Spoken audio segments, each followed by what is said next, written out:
Mr. Kraus, and there is no public comment, and so we'll start right away with site plan description.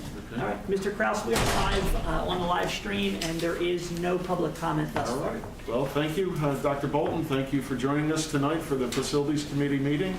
We're going to open with an update from our friends at SiteLogic. Garrett? Hey, good evening. With me tonight, I have Rick Evans, who you've met, myself, Garrett Lewis, obviously. We have Melissa Colstock here as well, and our newly awarded project executive, Mike Klein, who is coming to the district this summer going forward because the projects are starting to get more complex than they were last summer. Obviously, we were doing smaller maintenance. So we brought Mike in and his expertise to really lead the program with all of our staff. He'll be responsible for Jeff Harris and Ryan Brennan, who was the project manager and development engineer. Mike, we'll get you a green mask, all right? Welcome to That's right. We got to get you in color. I think he's been here for a while. That's right. So he deserves that. Mike, I never got a green match. So. We had, today was a good day because we had our West Rock Hill Elementary bid, which, as promised, occurred today. We're going to talk about the high school tennis court replacement project too because that goes out to bid tomorrow. So this is good timing for both of those. The project schedule, a little update on both of theirs as far as anticipated schedule, and then our professional service agreements for this work, the design and the construction management that needs to be on the board approval, or would hopefully could be on the board agenda for the 19th. West Rock Hill, very quick, before we look at the bid numbers, I'm going to make you wait, just kidding. Just before we get the numbers, I just wanted to give everybody an outline of what's included in the base bid and then the three alternates that you can select tonight. I'm going to start with the smallest alternate. Alternate number 3 is just a yard drain. It's a very small alternate, so that's number 1. The base bid is what's in blue down here. So that is obviously to expand the parking lot and then also allow stacking capacity for cars. We talked about how that would occur with the buses, with the vehicular traffic, and then the additional parking spaces, 81 additional parking spaces, the expanded lot. The yard drain, just very quickly, our folks that were surveying it out there on the site noticed a wet spot there. And they thought, wow, it wouldn't be that difficult to put a yard drain and take care of an existing problem. So that's the rationale behind why it's there. It's right here.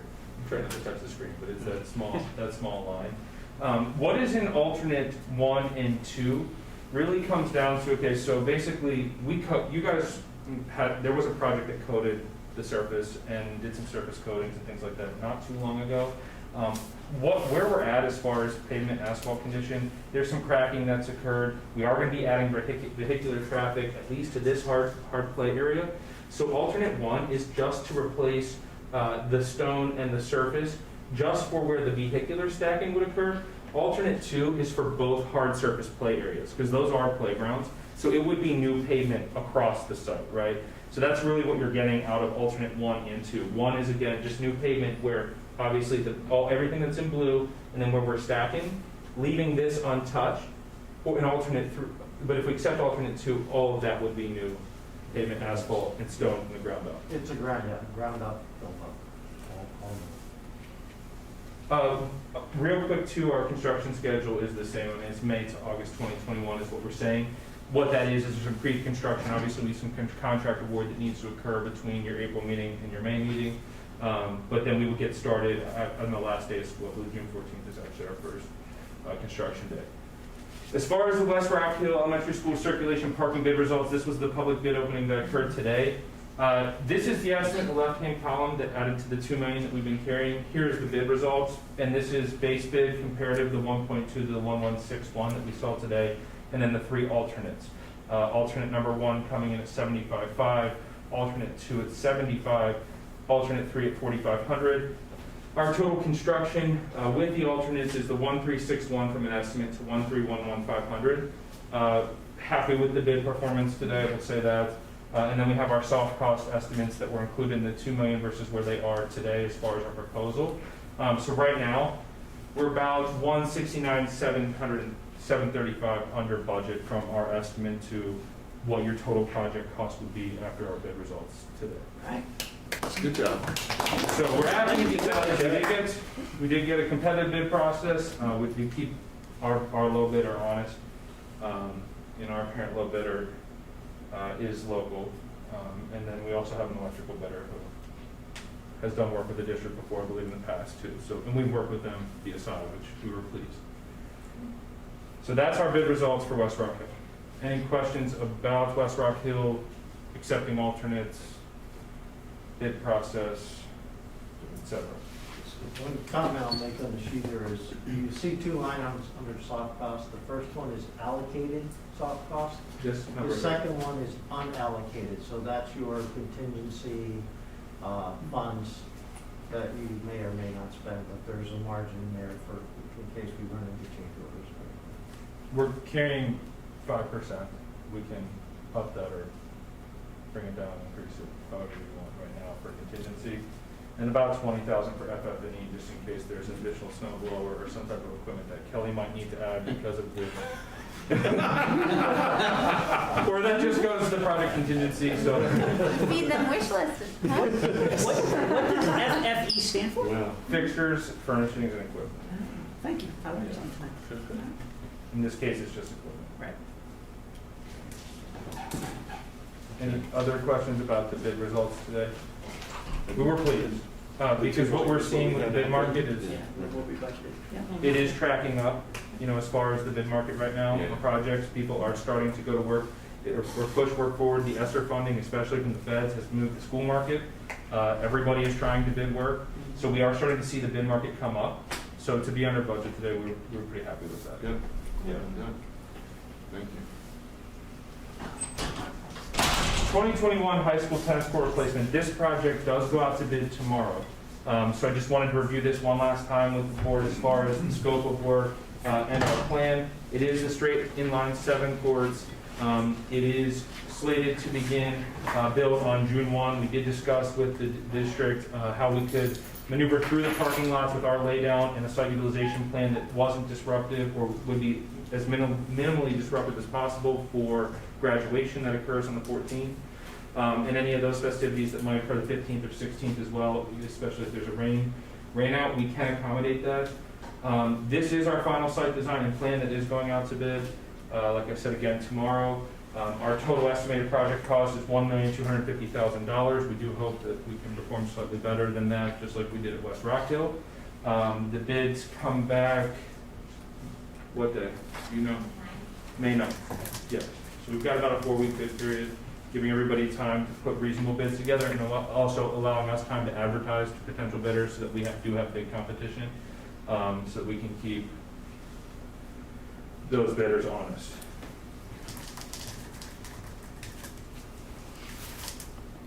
Are you going to talk a little bit about the timing of this, or do you want me to mention that?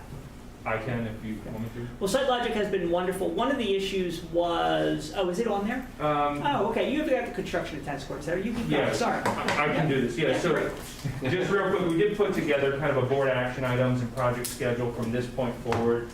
Today, obviously being April 12th, the goal tonight is to review the West Rock Elementary School bids, and then obviously facility committee working session. Our high school tennis courts out to bid, they actually go out to bid on the 13th and not the 15th. We do have a vote to award that would occur on 4/19. That would be awarding the publicly low bid contractor. So we will be prepping those contracts for your board meeting at the cost that we just showed, based off the amendments that you all select. So we will need feedback prior to the board meeting on what what alternates you would like to select for the project. This being publicly bid, it's an alternate, not an amendment. When it's a geese, it's an amendment, but that's just a language thing. We would vote to approve our additional service amendment too for K&W. There's a couple additional design amendments for the tennis courts and that occurred at West Rock Hill. I'll talk about that with bog turtle permitting and everything. That's all in that 1.8 number, so we're still under budget with those ASAs, and we will still be within the budget at the tennis courts as well. Votes to award tennis court contracts would occur on the 5/10 board meeting. Those bids come back on the 9th, so not quite as good timing as today, but they do come back May 9th, and then we would vote to award them on the 10th. It is tight, but it does give us time to check with our bidders to make sure that they're going to hold their bid, confirm that they are, and do intend to complete the project, etc. It does not give us a ton of time, but we can make that work because we don't want to go to your June board meeting. We cannot wait until what is the Way too late, The 14th. The 7th meeting, we are going to come back and talk about 2022 maintenance and large projects, your priorities. There's some things that we're putting pricing to right now. In addition to what we have discussed, some of the things with the counseling fit out in the admin suite, and some potential site changes to accommodate that. We're just trying to put some concepts and drawings, as well as the South Middle School auditorium, making sure that there's a concept plan and a rendering for you all to look at, and a scope of work that is complete, so you see how our estimate compares. And then last day of school teacher in service is just on here for 6/14. I think that's also your board meeting in June. Is that true? Yeah. Going to talk about the construction of the tennis courts right now. Originally, we were showing a project completion schedule that had kind of bumped up to June 14th to September 15th, which obviously would have been quite disruptive to your tennis schedule. With some of the permitting things that were going on, we were able to pick up 2 weeks. That puts us at a June 1 start date if we could accommodate the site needs for your graduation ceremonies as well as the in-school year activities and events. We did come to a working agreement with the administration and the athletic department on that, which allows us to pick up at least 2 weeks. Now, this 8/31 is slightly deceiving because we hope to be painting lines. I think our original schedule was 8/17. Now we'll be painting lines on roughly the 5th of August, 5th or 6th of August. We'll be putting nets in as soon as that dries, so they will be playable. 8/31, put all the seating that needs to go on because we're going to rip up the lawn, all those things, stone removal, etc. Most of that is project closeout. So right now we're hoping with the 2 weeks that we pick up, knocking on wood, that we don't have any major rain delays, major storm events, that we will be able to meet the needs for the tennis team and complete construction on time for them to have their, I think it was 2 JV matches that we were concerned about, 3 JVs and 2 varsity. Just appreciate the fact that as we work through this with, SiteLogic and the high school administration, we really wanted to find a schedule that allowed for what needed to happen here in June, but also what would happen in the middle of August as our athletes come back. And so they've done a really nice job in terms of fencing and making sure that the fencing is such that we still can use the handicap access up to the stadium all summer long, because there are some summer events here that happen, so there are times where cars have to actually get up to the stadium and still be able to do that, as well as for what I will call graduation week. And so depending on how rain is and how it works, June 14th, 15th, and 16th in terms of setup and then the actual graduations, they're going to actually move the fence so we have complete access to that parking lot. So we'll have plenty of access for handicap parking primarily is what we use up there for those kinds of large events. So I just appreciate the high school administration as well as SiteLogic working with us. We will have contingencies on the back end if we do have a bad weather summer. And that we are backed up, that we will have contingencies for the tennis team to start elsewhere if they have to, although we hope we don't need to.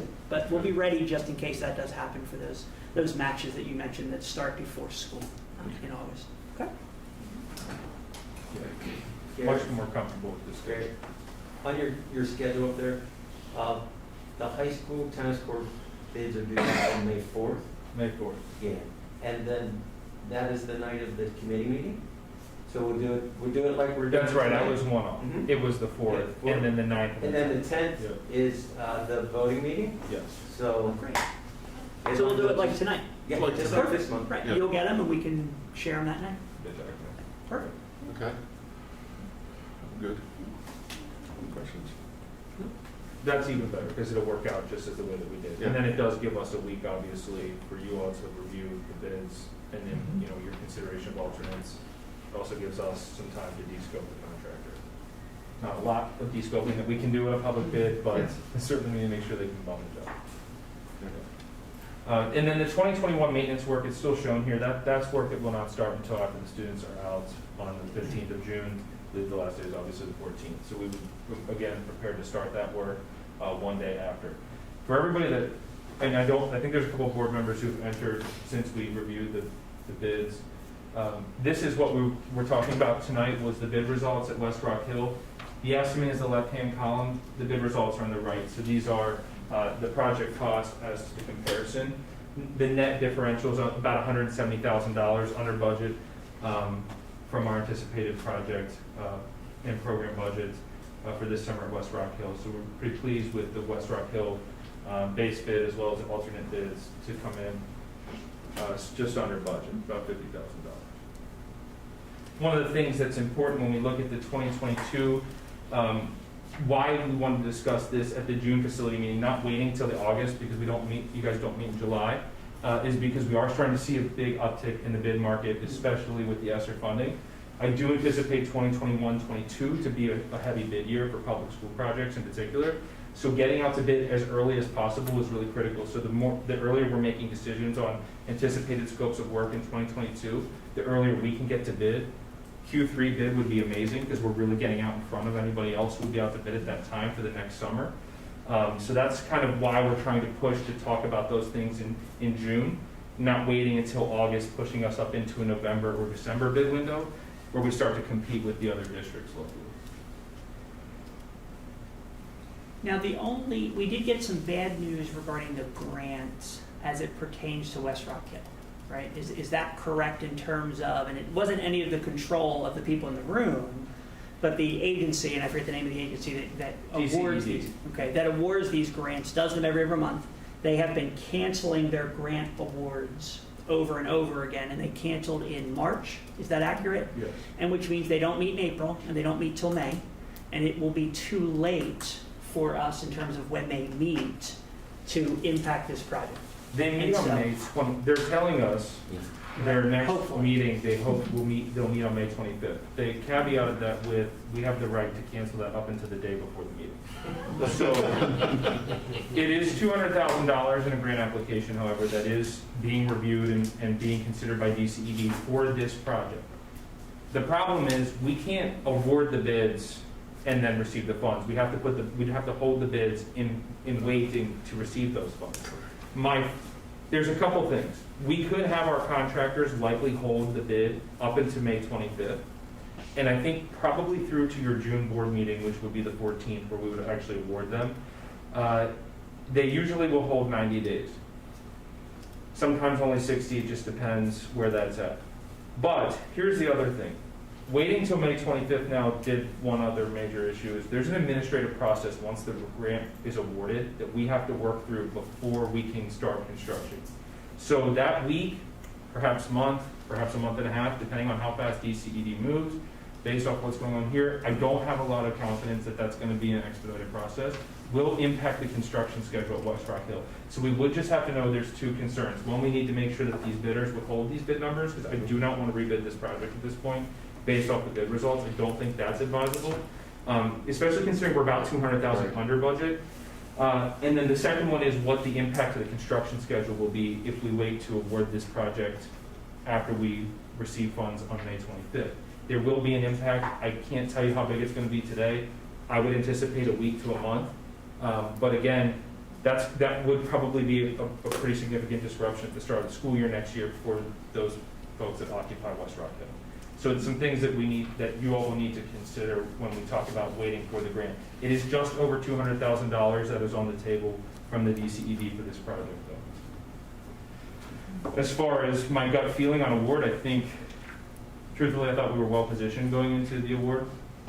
But again, we'll know when. Rolling the dice. Yeah. Right. That's what it boils down to.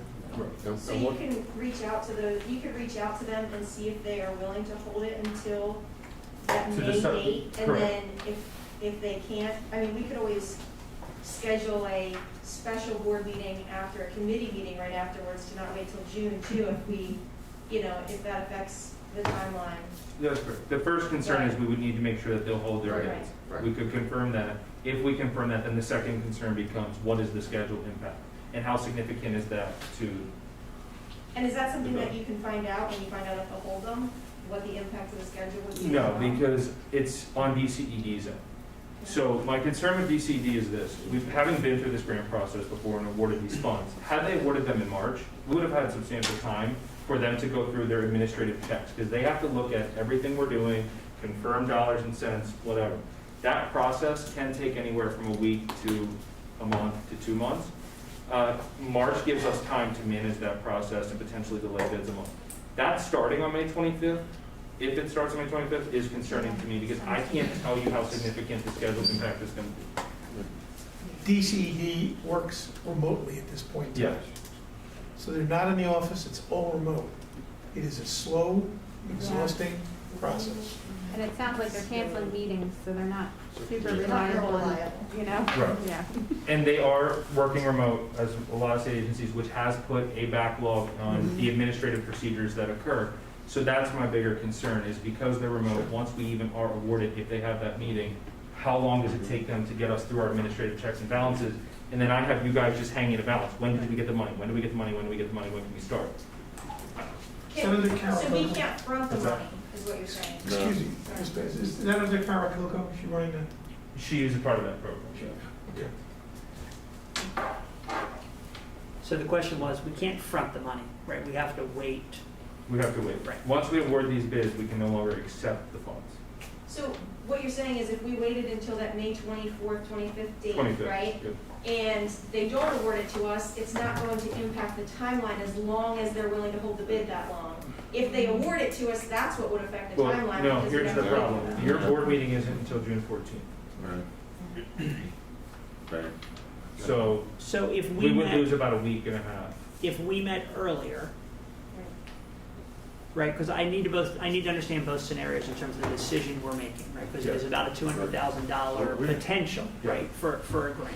It's about If- 2 of them. If they either don't meet on the 25th or don't approve us for the grant, they're Yes. both the same scenario as far as I'm concerned, if we're moving forward, right? We get no money. Mhm. If we could meet on June 1st, I'm making dates up, if we could meet on June 1st in a special board meeting to simply approve the bids, as long as the contractors would hold the bids, would that impact our timing to then begin June 15th? Yes. Okay? How about this? We'll reach out to the contractors. Okay. We're going to discuss whether or not they hold the bid. I will give you at that same time what I can commit to from a schedule standpoint. Okay? If June 1st would be the date, is that the date that? Well, June 1st, we have a committee meeting. It is not another night for people. We Right, obviously could then talk about whether if it does make a difference, we need to do it earlier than June 1st. We could have that conversation. And so then the other thing we would need to know is if on May 25th they say good news, you're awarded the $200,000, Right. that slows things down. Now, I just don't know how much it slows things Right. down. That's what I hear you saying, because then there's Yeah, so- another layer of Yes. things you need to do. I would say there's about 30 days from that period. We typically figure 30 days, and another factor will be, these bidders will have to fill up their schedule somehow, and if we ask them to hold Their manpower. other work, they will put other work. But that's why we need to talk to them, as we said, hey, this is what we're holding for, we want to we need a commitment from them that they're not going to then slice us on manpower when we start, Yep. and say, oh, well. So, Garrett or Bob, maybe you can help with this. The agency that's awarding the grant, how many applications would you guess they have in front of them? And what's their hit rate, right? How many do they award? If they get So- 100 apps, are they only awarding 5? What's the hit rate? No, they'll probably award somewhere between 75 and 150 projects in this round. Okay. Funding. It's a pretty significant total funding pool. So they do award a lot of projects. Now, has become one of the more popular funds to go after because it's one of the only ones, A, that's going to public school, and B, going to transportation right now. Okay. So they are looking at, I would say, anywhere from 1,000 to 5,000 applications in our pool. So it's a very highly competitive grant process. Yeah, but it's still a 10% Yeah. award rate. Right. So you got a 90-10, right? We got a Right. 10% shot at getting it either way. Yikes. So May 26th is a Wednesday, and that moves it up at least almost a week. Does that still impact the timeline if they said no? There will still be an impact that helps. Every day will help at that point, obviously. Okay, Yeah. because I guess my feeling is if we already know we have the $200,000, I don't mind the delay, but I don't, you know what I mean? Because we find out before we would have, like when you talk about a possible month delay, right? Right. I wouldn't want to delay a month and then we don't get it anyway, but if we would know before we would be making the decision to delay a month. I think $200,000 may be worth the delay, you know what I'm It's- saying? So think about it this way, if it's typically 30 days from the point at which you issue award, that we can get construction moving, because all the contract issuance and everything that we gotta do for full mobilization, you're looking at a month. Our intention was, I think, full mobilization on the 14th of June in our current schedule, is that true? That puts us back, is it June 1? Okay, so that would put us back June 25th. Almost a month. It's a month. It's going About to a put you month. back to So processing you're looking at time. the end of Yeah. September, early October finish. Yeah. And Mr. Harper, how do you feel about that? Like, I want to know what, you know, I mean, it'd obviously be a Right. huge inconvenience for West Rock Hill. Is it worth, I mean, it's $200,000, I understand that, but is it worth all the other headaches and hours of, you know, people coordinating? I'm thinking if we don't have spots for teachers to park, that's a problem. And it's hard to foretell, will we get it in time and those things with those risks? If you say, I don't have a parking lot for the teachers, how do you navigate that? Because we're looking at that whole blue section, that's phase one, and that's a whole completion date cycle. If that's not available, and especially if we select alternates, then there is no parking. There's certainly no street parking there. No, And there that's a isn't. problem. Not in West Rock Hill. So I'm like, So Right. that was, my question was how it would impact the beginning. It would obviously impact the beginning of the school year if you delayed it for any reason. correct. And I also heard the possibility that contractors, even if they're holding it, might fill with other work, which means you may not Push be ours a- back Then you right. have a lot. You may not be a priority, it might back you up It's a gonna little push us within their back. schedule, even though Yep. they've committed to And holding we the don't bid. have the same ability, because we're not the prime here, to supplement them. Because this is a public bid project, this is one of the, where, like you said, would be beneficial, where you can supplement a sub, and we can push them to move with manpower and things like that, we can do different things with the hall. Here, we're beholden to their manpower needs, yeah. Mhm. And so we already, you said earlier in your explanation, you said that the bids came in where we were, I don't want to say that we saved, I guess we saved like 200. Anticipated But budget, right now, yeah. you have that, It's 169,735, and the total grant funding is around 205, right? Yes. Yeah, it's like just under 205. so potentially you could be talking about $40,000, say, if these people There you change their. There you go. Yeah. All right, I was estimating, it's a skill. Yeah. Round, yes, Okay. roughly. And there are other parking lots right there that we may be able to get permission to use for a short period of time.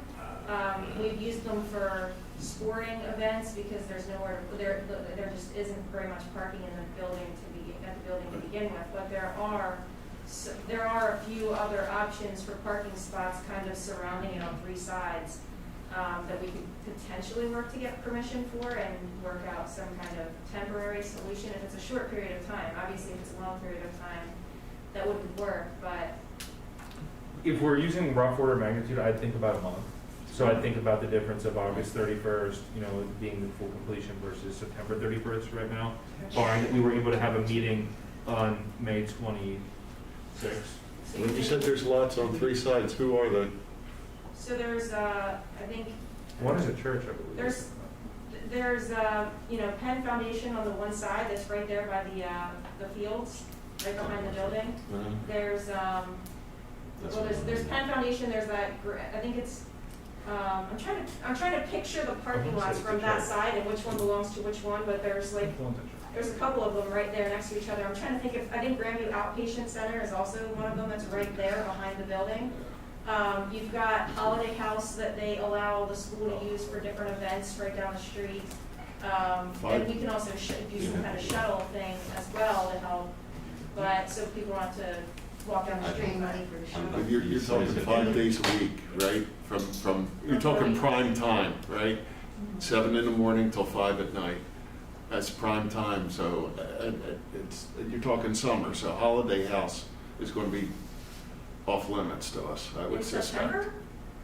You think in September? No, but if you're talking about a shuttle, then what's We're the talking the end cost of Well, I'm not August. saying you necessarily need a shuttle, I'm saying there may be some people who wouldn't, I mean, it's not, they use that parking lot now for many different things, so many people already just walk right over there to it. My concern with waiting is that even if these people were generous enough to hold their bids for us, somebody that I'm going to be getting less money from drops in priority, right? They're not gonna, so it could be even more of a delay. I get nervous thinking about us dropping to the bottom of somebody's priority list for a gamble. And if we have to pay somebody else more, then, And my Because we concern lose is we only got a this 10% shot at getting it anyway. then we And lose yeah, out, then that grant cancels out Well, if anyway, they- you if know. they don't- 50/50, 60/40. If they don't agree to hold the bid, then that would be our answer, We're wouldn't not, it? yeah. Well, that's an We'll easy do- answer. We'll work with you to do whatever you guys would like us to do. I know this is a difficult conversation, but timing is unfortunate here, and we'll work around that. So we'll investigate whatever you want us to investigate to get you to a position to answer that question. But we will need an answer to that. If we're gonna hold the bids, we're gonna need to let them know as soon as possible, if we really are intent on doing that. Because even going to them and starting that conversation of, hey, they may not award on the 19th, concerns me just a little bit, because they gave us a good number. So it just, Excuse me, would they be able to change that number if you went back and said, we want to delay? They can't, right? they can't. They can't, so they're locked into that number That's correct. For some period of time. for a period of time. Right, it's a question of if they'll let They- us go 90. They can't raise their bids, but We you can, could charge additional or delays if you want them to hit that deadline. There You it is. delay it, There's the point. and you Nope. I'm not a fan. cause Take them a not picture. they can Right, pick but you up, would find that out from them up front. they can't force that, right? That would, they'd have to come to Understand. us and say, this is what that's gonna charge the district, here's our delay cost. And that delay, unfortunately, we can't control the cost, neither can you, because we're beholden to them. They are the award. I understand. So I can't negotiate that. Being that this is property that school cannot run without that property, right? The finding of parking for a month for our Right. teachers and our families in terms of drop-off. Not that it's impossible, but does sound as though to best guarantee that we have school ready to open at the beginning of the school year. Yep. I would suggest that we move forward with the bids, and it is unfortunate that the grant cycle is what the grant cycle was. Site Logic tried really hard, right? I mean, we've been in this grant cycle for a couple, and they've continued to push the meetings back, and there's nothing we can do about the timing of that. It would concern me to delay, because it sounds like even if we delay and doesn't award, we're backed up. That if we delay past Monday, Mhm. we're backed up and we're messing with the start of school. Mhm. Yep. Because of where we're working, this isn't second shift work. This isn't come back when the kids aren't here and we'll move for classrooms. You know, Correct. sometimes when you're inside a building that you can do, so. You win some, you lose some. Yeah. And we're It's just on the I love a sale, but. I love to now sell. that 10%. Yeah. It's expensive. And let's not forget, we're underestimating cost anyway. Oh, yeah, Right. 169. Right, by 160 something. 57 cents. There you go. Are there any questions as far as design, scope, intent of the project, what we're accomplishing at West Rock Hill? Okay. Mr. Harper, I have a question about alternate 3. What kind of drain is it? It's a yard drain. A yard It's a drain. simple yard The drain. yard drain is something that is not, it's not something we've talked about. I mean, it's a minor thing, and it sounds like it's fixing a water problem that's there. In your determination, it is something that makes sense at $4,500 to add to fix a problem that is currently happening. It looks like it's existing walkway of some sort. Right, there's puddling there, and it's gonna start to erode, and it's all, it's a good catch at this point. Right. I think it's a good idea to do it now. Okay, all right, great, thank you. Thank you, Darren. Nice to have you. We have our schedule, again, we did talk about the construction schedule. Any questions about the schedule? Okay. The additional service fees, the other thing the 2 things, there'll be 3 things on the agenda Monday. We'll be approving the award of the publicly low bids to NICE for the general construction and the paving, and then to BSI for the electrical work. And then in addition to that, we do have our professional service fees, design, and a couple additional services. So this is for the scope of work that's been approved, the 289 to 273. The 267 is our CM contract for both projects, And then the 283, of what you will see is 9,815 of work that wasn't budgeted. We do have a description, written description of what that is. It was a bog turtle study on both sites, actually, at the high school, middle school, is part of that 95, as well as the retaining wall redesign and the design work that's taken place behind the bus drop, or the bus building, because of what we've run into up there, which is a lot of wetlands. We've had to do some significant redesign work, some additional permitting that we've spelled out as far as what we've had to apply for through the DEP and the Conservation District because of the water we ran into.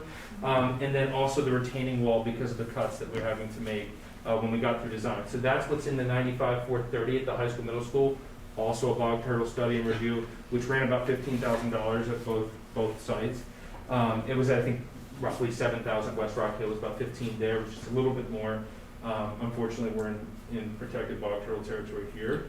And then the middle school, high school tennis court design fees of $128,945 total. We had $87,690 built into the estimate of $1,250,000 that I showed. We're about $41,255 over in additional services for the design work for the redesign. We went from the 5 and 2 to the 7 inline courts. That's what those changes are. Again, I still think we're within budget on that project, considering the additional services at the tennis courts. I know we're still within budget, the high school, middle school, and obviously at West Rock Hill. And then the 267 is included in our soft cost estimates for both of those jobs. And has been since we've been pushing it. So, The costs associated with West Rock Hill are included in what you've already looked at. Yeah, 100%. They're already Yeah. in that. That's part of the soft cost package. so what do we learn about the bog turtles? Yes. Oh, now I'm curious. We don't have them on the site, which is nice. We're Okay. to move forward with permitting, because if we do, we've got to find habitat and restore habitat on site. So Okay. we didn't find bog turtles. But what's interesting about the bog turtle is their habitat is this part of Pennsylvania into New Jersey. It's a very small habitat. It is the smallest turtle species, and they are rare and endangered because they're often sold. If you've been to like a Chinese market in big cities and you see those, what they look like, little sea turtles, that's actually the bog turtle that lives in this area. Okay. Yeah, so it's a small, like 4-inch Okay. turtle. So I've learned a lot about bog turtles. Look, India, short-eared bats, bog turtles, I've learned a lot about those species. But here, I said, we could have been the Penn Ridge bog turtles. Garrett, how Yeah. long, for this site, how long does your study on the turtles last? It's Thinking about next summer? Yeah, so we're completed that, right? So that study is done. It works for the project planning for the high school, middle school campus too. We've proven that we didn't have any on site. That's what That's they good. require us to do. If they find one, then again, we have to reaccommodate, we have to reestablish their habitat elsewhere on the site. And yeah, it's additional cost to the job, because we've got to find. Yeah. You're back here. You're back here. You know, fast they'll evaporate. Actually, I think the other interesting thing is it is the state reptile of New Jersey, so. Really? Yeah. Of New Jersey. Yes. You should stay there. I know, right? They cross the border, I know, so, yeah. But that is the conclusion. Just, I know there's been a couple board members that have been in and out. This was, again, the bid results. They were today. The public bid opening was today at West Rock Hill. This is how we compared on construction costs. This was our total budget at $2 million for the project. We're at $1,830,000 with all soft costs forecasted for the total project budget. So we're looking at about $169,735 under what was planned for this job. Awesome, thank you for Very your good. work on Thank it. you. Right, Thank you for that. Okay. Awesome.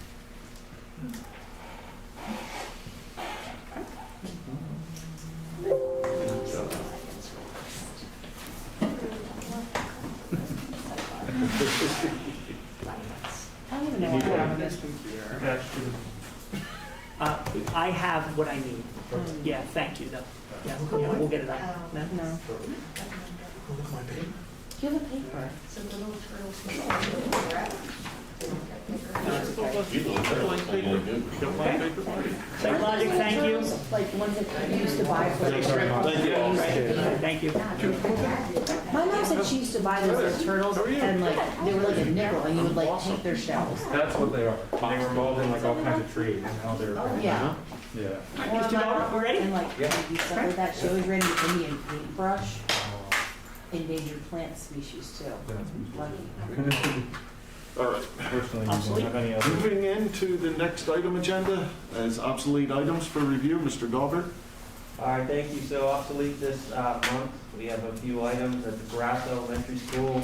We have some TVs, DVD-R, VCR, and a cart to recycle. We'll recycle the TV, VCR, and DVD player, and then the AD cart is going to be scrapped. At Sellersville, we have 2 library weeding logs. At West Rock Hill, we have laminator to recycle. Actually, 2 laminators for recycling, both in very poor condition, not fixable. Then at the technology department, we have our March technology recycling lot. We have our March iPad technology recycling and April recycling, and there's lists there to review. And then at the high school, we have 39 boxes of high school library books that are in obsolete. Can you talk to me about the iPads and laptops, because it says obsolete / broken, so which is it? Obsolete or broken? Or, Beyond I mean, repair. is it just, yes. are some of the iPads just that the iPads are too old, so we're not going to use them anymore? What is? Yeah, can I Yes, sir. say that? So yes, they're not running our current applications anymore. We can't run Seesaw on them, we can't run Lexio on them. The iOS just won't handle it anymore. So that's why they're considered obsolete. Some of them are broken. We have some with broken screens that we haven't gotten fixed. But for the most part, they're just so old that we can't run our main applications anymore. So 2012 can't run Seesaw? Oh, it's old. No, it cannot. That's That's old. 9 years old. and- That year. 2012? Ancient. You can't update the iOS anymore. Yep. So when you say recycling, what happens to all of the technology? So, well, I get probably like- just Should look, have they had just the take them away 2009, and it's just fine. recycle. They're not usable to We've us had as anymore. much as 2010. They got They're white nine ones to and 10 so years forth. old at this We can point. put technology. They don't run anything that we use. This is for that. Right. Yeah. So if we're just basically getting rid of them, is there anything else we can do with them that would be, can Not we give them usable. away? I mean, I think some of the older ones, like with the operating software on the older ones, you can't, like we were saying, you can't update them anymore because there's not enough storage space on them. And the old iPads, they required you to have enough storage space to load the new software on, which it's too big for that. So I don't even think that, like, I don't think you could even put anything on them for, like, if you gave them to somebody, New they would iOS, just be able to load use new iOS on it. What's on? whatever's on there. And I don't even think you could put anything additional on there. They only have 16 gig. Yeah. And if you've ever tried to transfer ownership of an iPad, it's a pain in the tuchus. Yep, It is a pain in the tuchus.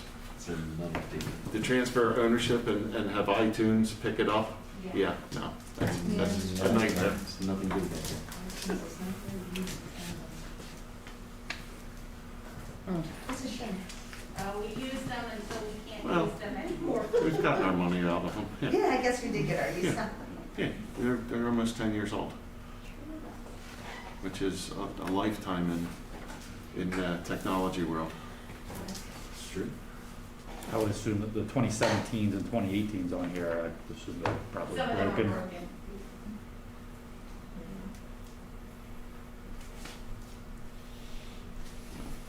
Would it be possible, Mrs. Miller, moving forward, to separate the obsolete and broken list so we can get a sense for that? It looks like on the next list they are, and so I think there are some that it might have to do with the tech or Yes. something. So if we could just make sure that we, And the ones that are worth fixing, when they're broken, then we do get Mhm. them fixed. Obviously.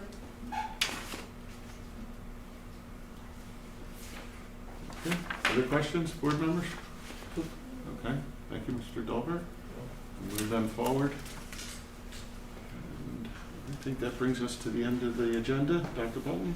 There is no other public comment. There's no additional public comment, so the next Facilities Committee meeting will be May 4th. Thank you very much. We okay moving directly into finance? Great. Sure. All right, we'll move right into finance, and since there's no public comments, we'll just start right into the agenda. Contracts for approval, Mr. Daibler. Okay, we have quite a few contracts tonight, so we'll start through those. Letters A through D are contracts for LearnWell, for the students identified there. The cost is $48.50 per hour, and these are for students, LearnWell is for students that are placed in medical facilities, and the district is covering the cost of the education while the students are in the medical facility. E is our annual contract with Leader Services for our IEP writer. It's a renewal. It's a web module renewal, run from May 1st through April 30th of each year. Cost is $27,403. Last year was a little higher than that. And these prices do include the 25% discount through the BCIU group pricing. The next one is Sweet Stevens and Katz. This is for legal service consultation for the Pupil Services Department. Cost is $12,000, and that cost is the same as it was last year. So this is for the retainer services. The next one is Montgomery County Intermediate Unit. This is a shared services agreement for the student identified there as 2021-23. It's for next school year. It's for $6,900, and this is for hearing support for a student. The next one is the Family Foundations Partnership. This is for next year's contract. This is for the in-school and after-school tutoring and therapeutic and intervention services program. Cost is $144,200. Same cost as last year or the current year, and this is for 40 students at a time. The next one, I, is a settlement agreement from the Pupil Services Department for a student identified as 2021-24. The next contract is Fnp Productions. This is for sound and lighting for the high school talent show coming up this spring in June. The cost is $8,060. Basically being paid for from the high school deferred revenue account. And this does have a force majeure clause in it in case something happens that we're unable to have that. And there are sorry to interrupt, Mr. Daibler. There are a couple extras involved in that because these events are going to be outside. Obviously, we have to include as many students as possible. We're trying to increase our capacity. And so we're utilizing Hellman Field for many of the end of the year activities and then providing rain dates. And so there's going to be a lot of activity up at Hellman Field, and so that does require a few more lights than our auditorium would use as they're talking about some of their events like Mr. Penridge, which is what this is really talking about in terms of the Mr. Penridge Talent Show. That's an annual occurrence here. So thank you, Mr. Daibler. Sure, thank you for that help. The next contract K, this is PBIS Rewards suite of tools. This is for the Positive Behavior Interventions and Support Program. The cost is $1,572.30. Lower than the current year, and this program is at South Middle School. The next one is Advanced Assessment Systems. This is for software licenses for the Lincoln program for next school year. Cost is $50,112, and the current year price is $54,361. And this is another one that is run is a BCIU discount. The district's working together for pricing. The next one is the Instructure Incorporated. This is a 2-year Canvas Cloud subscription for 21 through 23. Cost is $23,650 per year for each year for the 2-year contract. And again, this is the Canvas program. The next one is contract with Kencore LLC for quarterly maintenance for our 10 hydraulic passenger elevators and the fire stair lifts. This is a cost of $1,250 per quarter. This is a replacement contract. The original contract holder did not meet the requirements of the contract. After Mr. Harper observed their work, we decided it was best to give them the 30-day notice that was in the contract, part ways, and we awarded the rest of the contract time period to the second lowest respondent. And this is also a contract that we work with the local districts in our area as a group to bid or do an RFP for service on our elevators to hopefully get better pricing. And Mr. Harper, just to thank you for your supervision of that. Yes. This is not a huge contract from a monetary standpoint, obviously important in terms of safety, so I just appreciate that you've been out there and that you knew enough to know that they were not performing to level. So we appreciate that. Thank you. Did the other school districts discontinue with that other company too? So I'll say they weren't as aggressive as we were. They're actually letting the contract lapse at the end of June, and then they're gonna go with Kencore as well.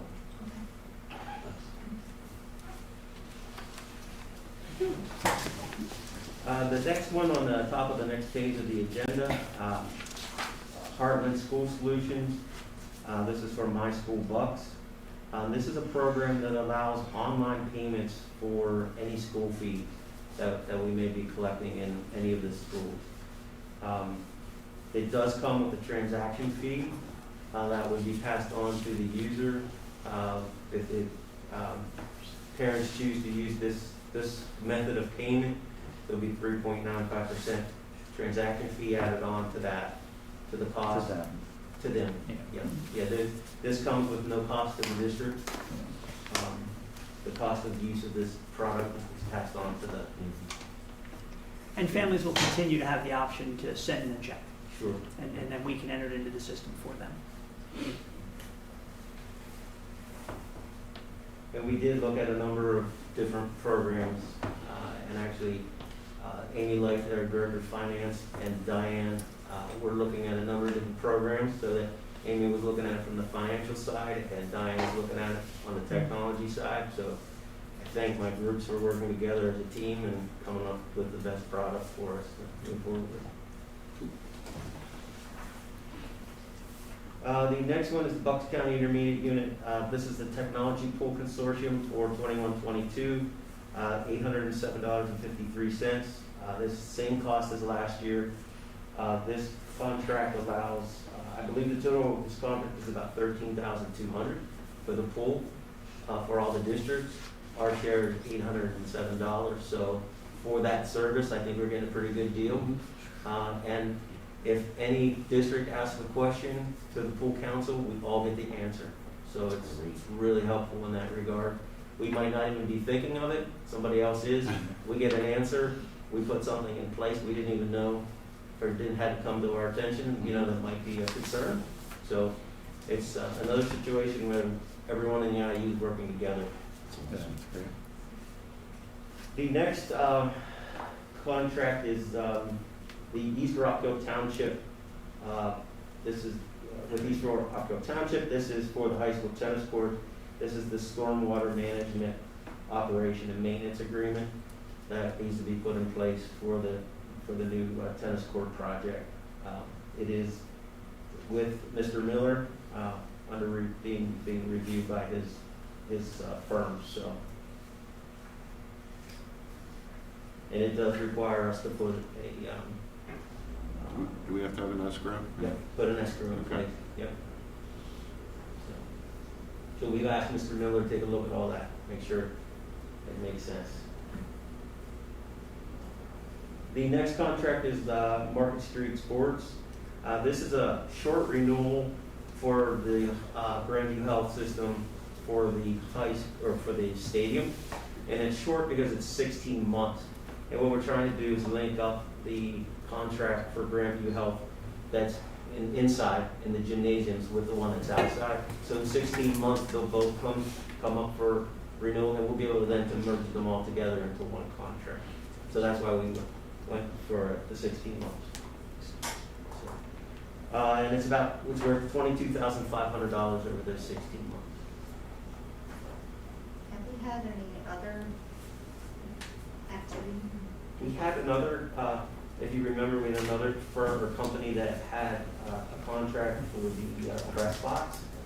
But unfortunately, COVID really harmed that company really bad, and it was, they could not continue to be a part of it. So it was unfortunate, but hopefully they'll, return their company to a good status and move forward. Mr. Daibler, how long are we under contract with Market Street Sports? Just kind of a question mark that's in the back of my head. Yeah, That's for another time, maybe, if you can answer that when you get some time.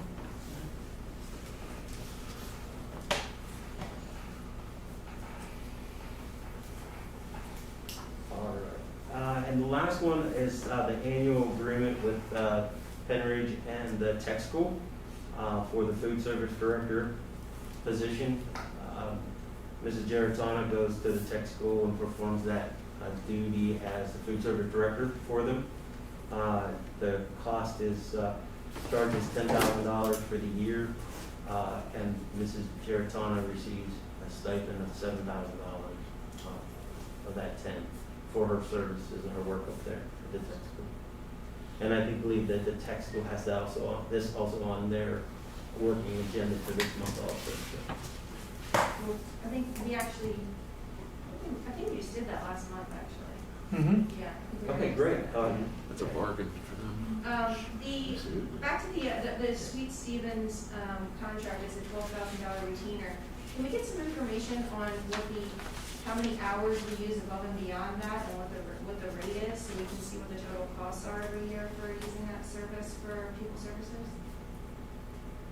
Yes. Thanks. Okay. Anybody have any other questions on those contracts before we move on? Okay. Then we will move to the Copier RFP response review.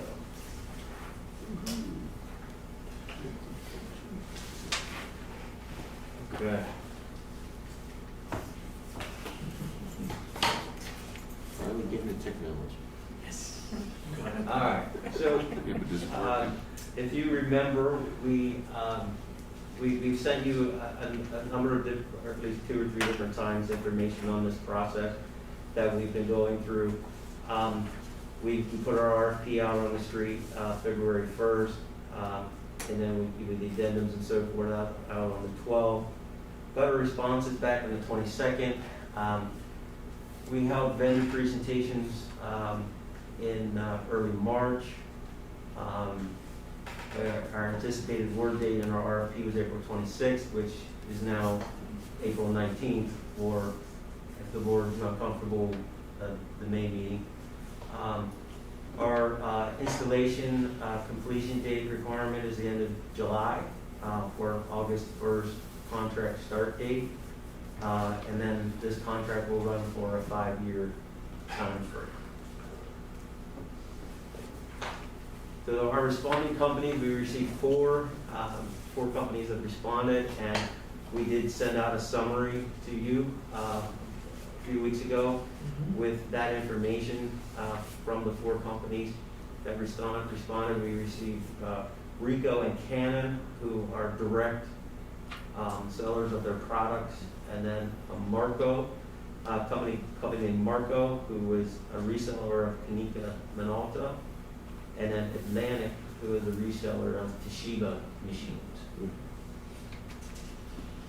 So our scoring matrix looks a little bit like this. So when we got the 4 RFP responses back, Diane and I sat down and tried to score these RFP responses the best of our abilities. And this was the scoring matrix that we put in the RFP. Each of the companies knew, up front what we were looking for as far as scoring, and it adds up to 100 points.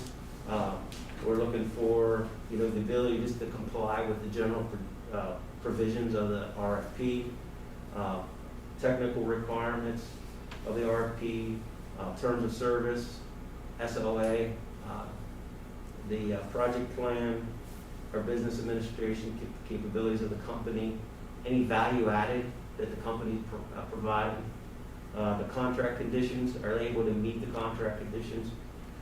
The pricing was also on there. So that total added up to 100 points. So this is our scoring matrix for the four companies or RFPs that we received back. The highest score was Rico, 94 points. Canon was second at 85. Marco was at third at 59. I'm sorry, Marco had 59 points. They were actually fourth. And Atlantic was third at 79 points. This is the cost summary, and this is the information that you guys have already seen that we sent to you before we got into the vendor presentation portion. In the yellow line, I kind of concentrate on that. Our total 5-year cost of the contract we're in right now is $1,376,000. Rico had 2 options that they submitted. The first one was about $1.1 million, and the second option was just under $1 million. Canon also submitted 2 options. They were right around $1.19 million for each of their options. Marco was about $1.3 million, and then Atlantic Toshiba was about $1.3 million, and a secondary option of $1.1 million. And then there were also optional items that we were looking for. We currently have fax boards on 17 machines, so we're looking at an option for a fax server solution instead of fax boards. So we asked for prices for fax servers and fax boards so that we could compare. And we were also looking at card readers as an option instead of employees coming up and keying in numbers, having their card, scan their card. We're looking at situations less touch, less spread of germs and so forth. Under our current situation with COVID, that might be an area that we might want to have, consider doing to try to stop, spread of germs. But, questions?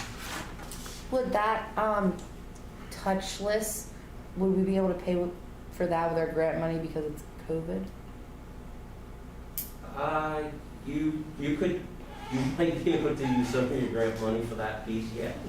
It's not completely touchless, though. Well, Yeah, all that does is let you into the system, and then you still have to touch the touch screen to do things. okay, so it really serves no purpose. You authenticate. All that does is authenticate who you are.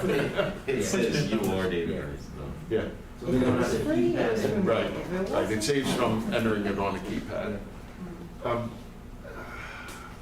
don't know enough to ask a question yet. Copy charges, right? And that's based on how many copies? Yes. Basically, You're good there? I'll get Okay. All right. All right. So the next slide, what we did at this point was based on our scoring, we decided that we would have vendor presentations from both Canon and Rico. And what we did was we sent them a list of items that we wanted to talk about with them, and this was our list. These were the things that we wanted to talk about them, and as we also sent this out, we said, we know you're good companies, but we don't need a sales pitch. Don't want a sales pitch. This is what I want to talk about, and these are the things we want to hear about. We probably spent about an hour and a half to 2 hours with each of these companies over Zoom. So we really want to get into the machine specifications so we can compare the machines, make sure that what they were putting in their RFP was equivalent or close to what we have now. Or what we have now, we believe is a good solution for us. We wanted to really learn about the print management software that the company was offering, that's a very important part of this. We really wanted to learn about their fax server options and what the process would be converting from fax boards to the fax server. We wanted to learn about their card reader system, We wanted to learn about their service, how their SOA or their service level agreement works, what we can, and we put a lot of this in the RFP, but we really started asking questions about, what's your guaranteed time? What's your response time? How long is it gonna take when we put a ticket in to get a response, and then how long until you have someone here? Both companies guarantee to have someone on site within 4 hours, and they'll have a response to us within 30 minutes of our ticket. So we'll get a call, and the tech will ask, what's wrong, and sometimes the tech can do something to fix it at that point. So we want to make sure that we have that same quick response that we have now when we have someone on site, all the time. We also wanted to talk about the per-click costs with both the MFP fleet and the copier fleet, or the copier and the printer fleet. And then we had a question and answer period. So what we asked for when we went through that process, we gave them a choice, an option to send us back, based on our conversation, send us back your best and final pricing and any options you may want us to look at. So again, what we have is our current cost, $1.3 million.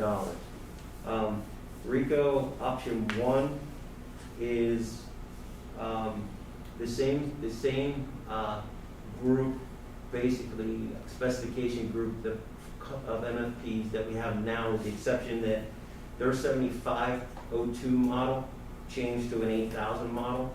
So the 75 page per minute went to an 80 page per minute. So that's the only difference in RICO option 1 than we have right now. So it's a little faster. RICO option 2 is the same as option 1 for the 7500s, plus they recommended that we take 16 machines that are sized at the 9000 series, which is 90 pages per minute, and drop them to 80 pages per minute. And their recommendation is based on the volume that we put on the machines over the 5-year period. Okay. They believe that based on what we've done with those machines over 5 years, that the 80 page per minute will work just fine instead of the 90. It's a little too beefy for what we need. And you can see that the monthly lease for the equipment dropped from $9,500 to $8,900 with that change. You can see the 60-month lease cost. The copy charges are the per-click charges for the MFPs, the printer, and the printer. So you can see the cost there for those. Mr. Daibler, one question about option 2 in RICO, because the next slide, I think, delineates some of these options that you are talking about. So could you go to the next slide for a second for me? So at the end of RICO option 2, there's that 9,000 to 8,000 that you talked about. Right. It talks about one production machine to an 8,000. Yeah, sorry. Yeah, yes. There are 4. I missed this part. There's 4 large mass production units in the high school. There are Pro 8300. 8100s Pro right now. 8100 machine. The new version is a Pro 8100, I think. But there's one of those machines that did not get the volume that the other 3 got in the high school. And it's the recommendation of RICO to change that machine also to the 80 page per minute machine, not the large production volume machine. It's just basically sizing it for what we've seen in the last 5 years, And so visually, the only change in option 2, visually, because there is that slight speed change that I don't know if anybody would notice that, but there would be a speed change, is that one production machine, wherever that is, would change. It would stop looking like one of those huge pro things. It would become what I call a normal, high-end copier as opposed to. Okay, I just want to make sure people knew that, because I thought that was one difference in the option 2 visually, if somebody's going to notice a change. So if I can just add, right now we have one of those production machines on the first floor, the second floor, and then there's 2 of them on the 3rd floor in the faculty room. So the recommendation would be to switch out one of the large ones in the faculty room, and so go with one production One of each. and one of the 8,000 machines. Makes sense. Let's go back a screen then. Yeah. Sorry, Yeah. I interrupted. That's okay. Thank you. Okay, continuing on with the RICO pricing, what I've done at the bottom is, in the total pricing, I've included the optional fax server and the optional card reader in the total pricing. I have not included the optional full-time tech in the pricing. So what you see there, RICO's lowest price of $1,118,000 is the total cost of the equipment, their copy charges, and the optional fax server, and the optional card reader. So the $1,118,000 for all those things included. When we looked at Canon, Canon's first option, option number one, what they did is they came in and they matched the specifications with what we have now. But when we looked at the printers, their option one replaces 16 of our RICO printers. So under the Canon solution, they will not work on the RICO printer. So they want the printers replaced. Of course, they'll be replaced at our cost. It's part of the cost of the equipment. And then Canon's option one alternate is to replace all 49 of our printers that are currently under contract. So we have RICOs and we have HP printers. Their second option is to replace them all. And actually, when they did that, their per click charge came down because they won't have as much service on the printers. That's why you see a difference in their copy charge. It goes from $653 to $635 there on Canon option one and option one alternate. So Canon came in at about $1,150,000 on their first pass through or their first option to us, and then their optional fax server and their card readers are a little bit less money over the 60-month period than RICO's, but their cost came in about $1.69 million or $1.66 million, depending on which option you're looking at. And then when as Canon came back with their best and final pricing, what they did was they offered the same option as far as option one and option one alternate for the printers. They offered the same thing that we just talked about, plus they offered to replace 16 of the 95-page per minute machines with their 80-page machine. So basically, it gave us an apple-to-apple comparison. They took the big machines and took them down. So with their option two and option two alternate, their prices dropped from about $1,150,000 to about $1,116,000 and $1,118,000. And then with the fax server and card readers, they're at about $1,135,000 compared to RICO's $1,118,000. So this was a very competitive between the two companies. They really brought their best prices to the table for us. And we continued our conversation and our dialogue, with them and kept the process going as long as we could, and got as far down the road as we could with them. Now, Diane, if you can go to the next slide, please. At the bottom, Mr. Krause, this is based on 107 million black and white copies on the MFPs. Our last contract was based on 124 million black and white on the MFPs. So we've actually seen a decrease in our usage over the 5-year period. Also about 5 million color copies on the MFPs, and then the printers, black and white printers, about 3 million, and the color printers about 300,000 is our estimate where we'd be at. So really the per click charge really has a big impact here. Right. On this contract for sure. And if we, if we're really off on our estimate and the per click, we'd be able to run a lot more copies, then our costs will go up. But we think we're in pretty good shape with our estimate. That's a lot of paper. It's I have to tell you. It's a lot of paper.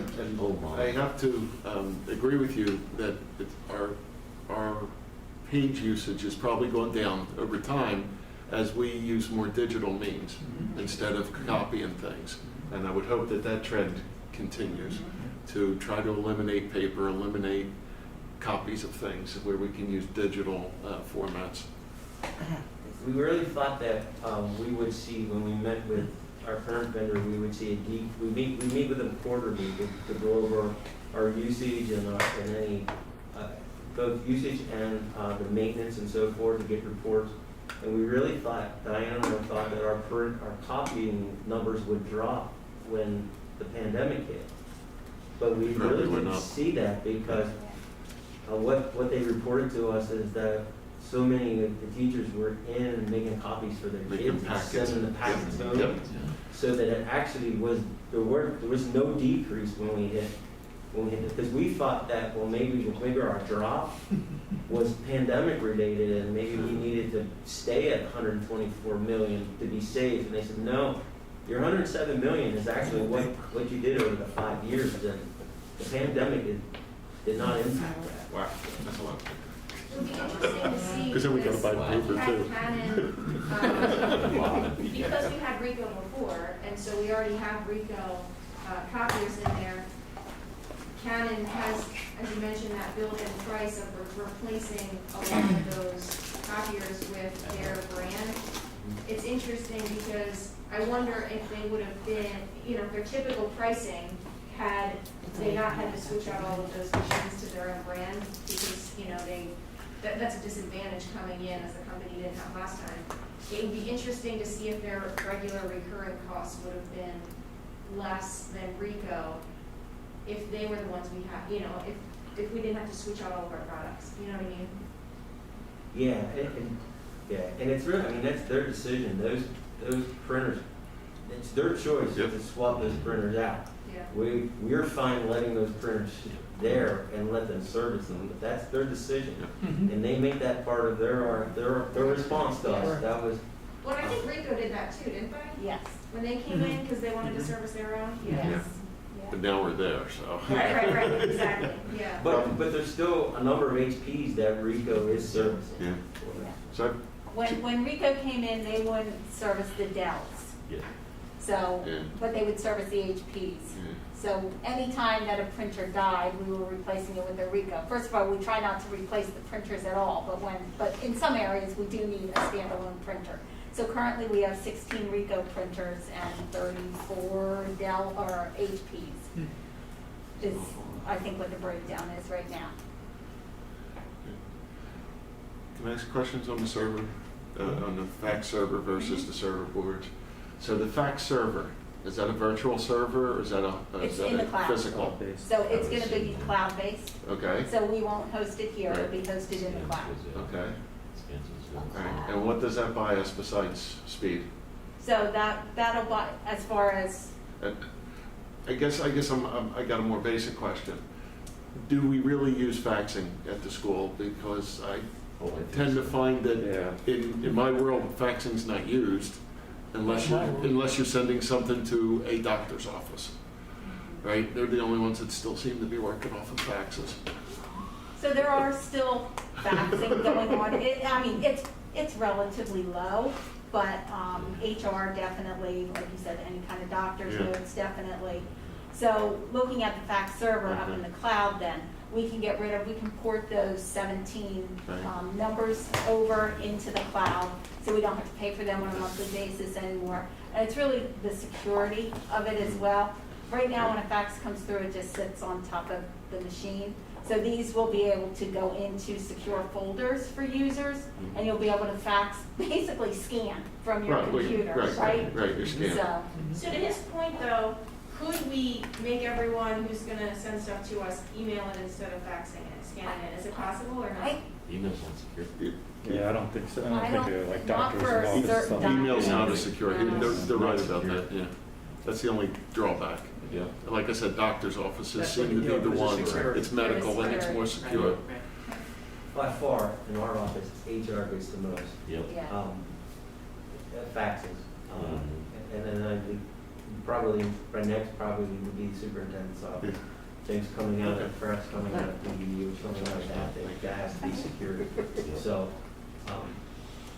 I said the same thing, why do we, It's who always- faxes yet? So, Right, but there right. are people who still fax, for sure. so if they fax it in, instead of it printing, it would go to someone would have to enter in their code, right, onto the copier and then print it? Or they can just pick it up right from like a secure folder. Right. So, It's a PDF. so they'll either Yeah. print it or they can just handle it digitally. So it'll really be their choice at that point, Cut rather down on than paper just costs. printing out. Yep. And we may not get the menus for all the local, restaurants every day too. That's part of what we get, right? It's just specials from, all the local restaurants from Purdue, obviously. Okay.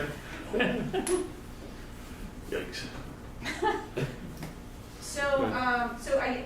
The recommendation then is the RICO option 2, total cost with fax server and card readers, is that what what it the looks like. recommendation is, correct? Unless they- yeah, that's the lowest cost option, and I would just say that both these companies, and they both came to the table to play, they really stepped up.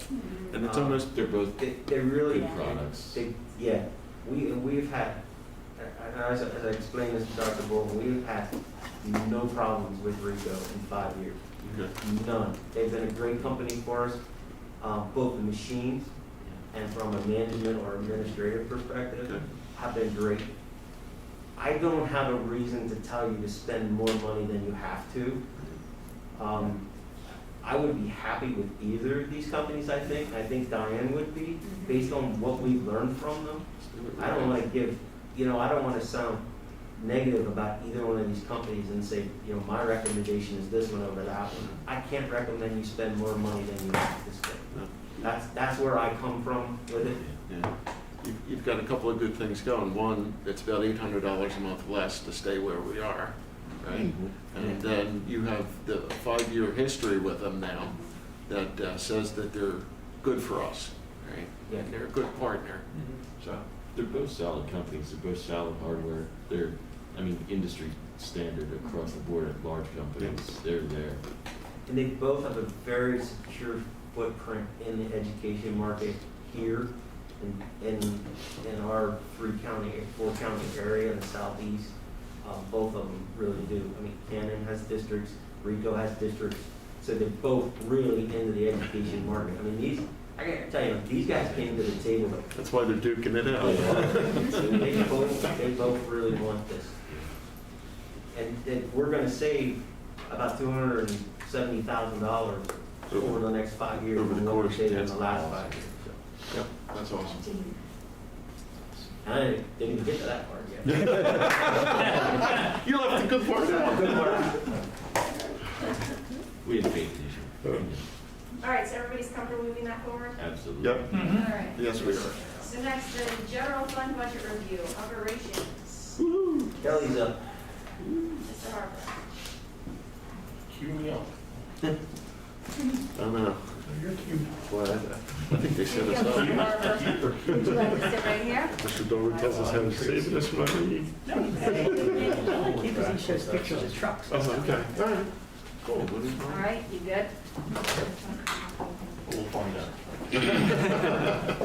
That's right. Are you trained in operating this thing?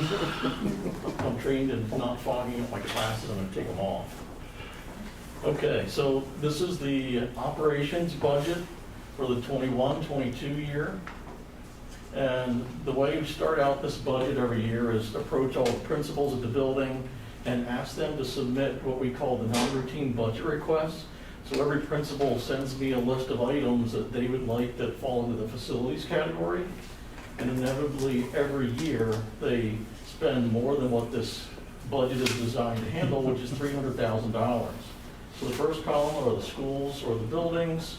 The second column is the total of requests that they asked for, which are about $600,000. I had to pare it down to about $300,000. And just some examples of this, and this is show and tell. I have some pictures to show you of some examples, but these are things like flooring replacements, furniture, card access doors, painting, carpet replacements, and things such as that. And these are some of the things, Mr. Harper, if we remember when we looked at the long-term facilities, there was a whole list of things that Mr. Harper had moved to the back who said we can take care of those in non-routine. And so these are the types of things he's talking about, that some of them may have very well been on that list, but he's accommodating for them each year. Correct.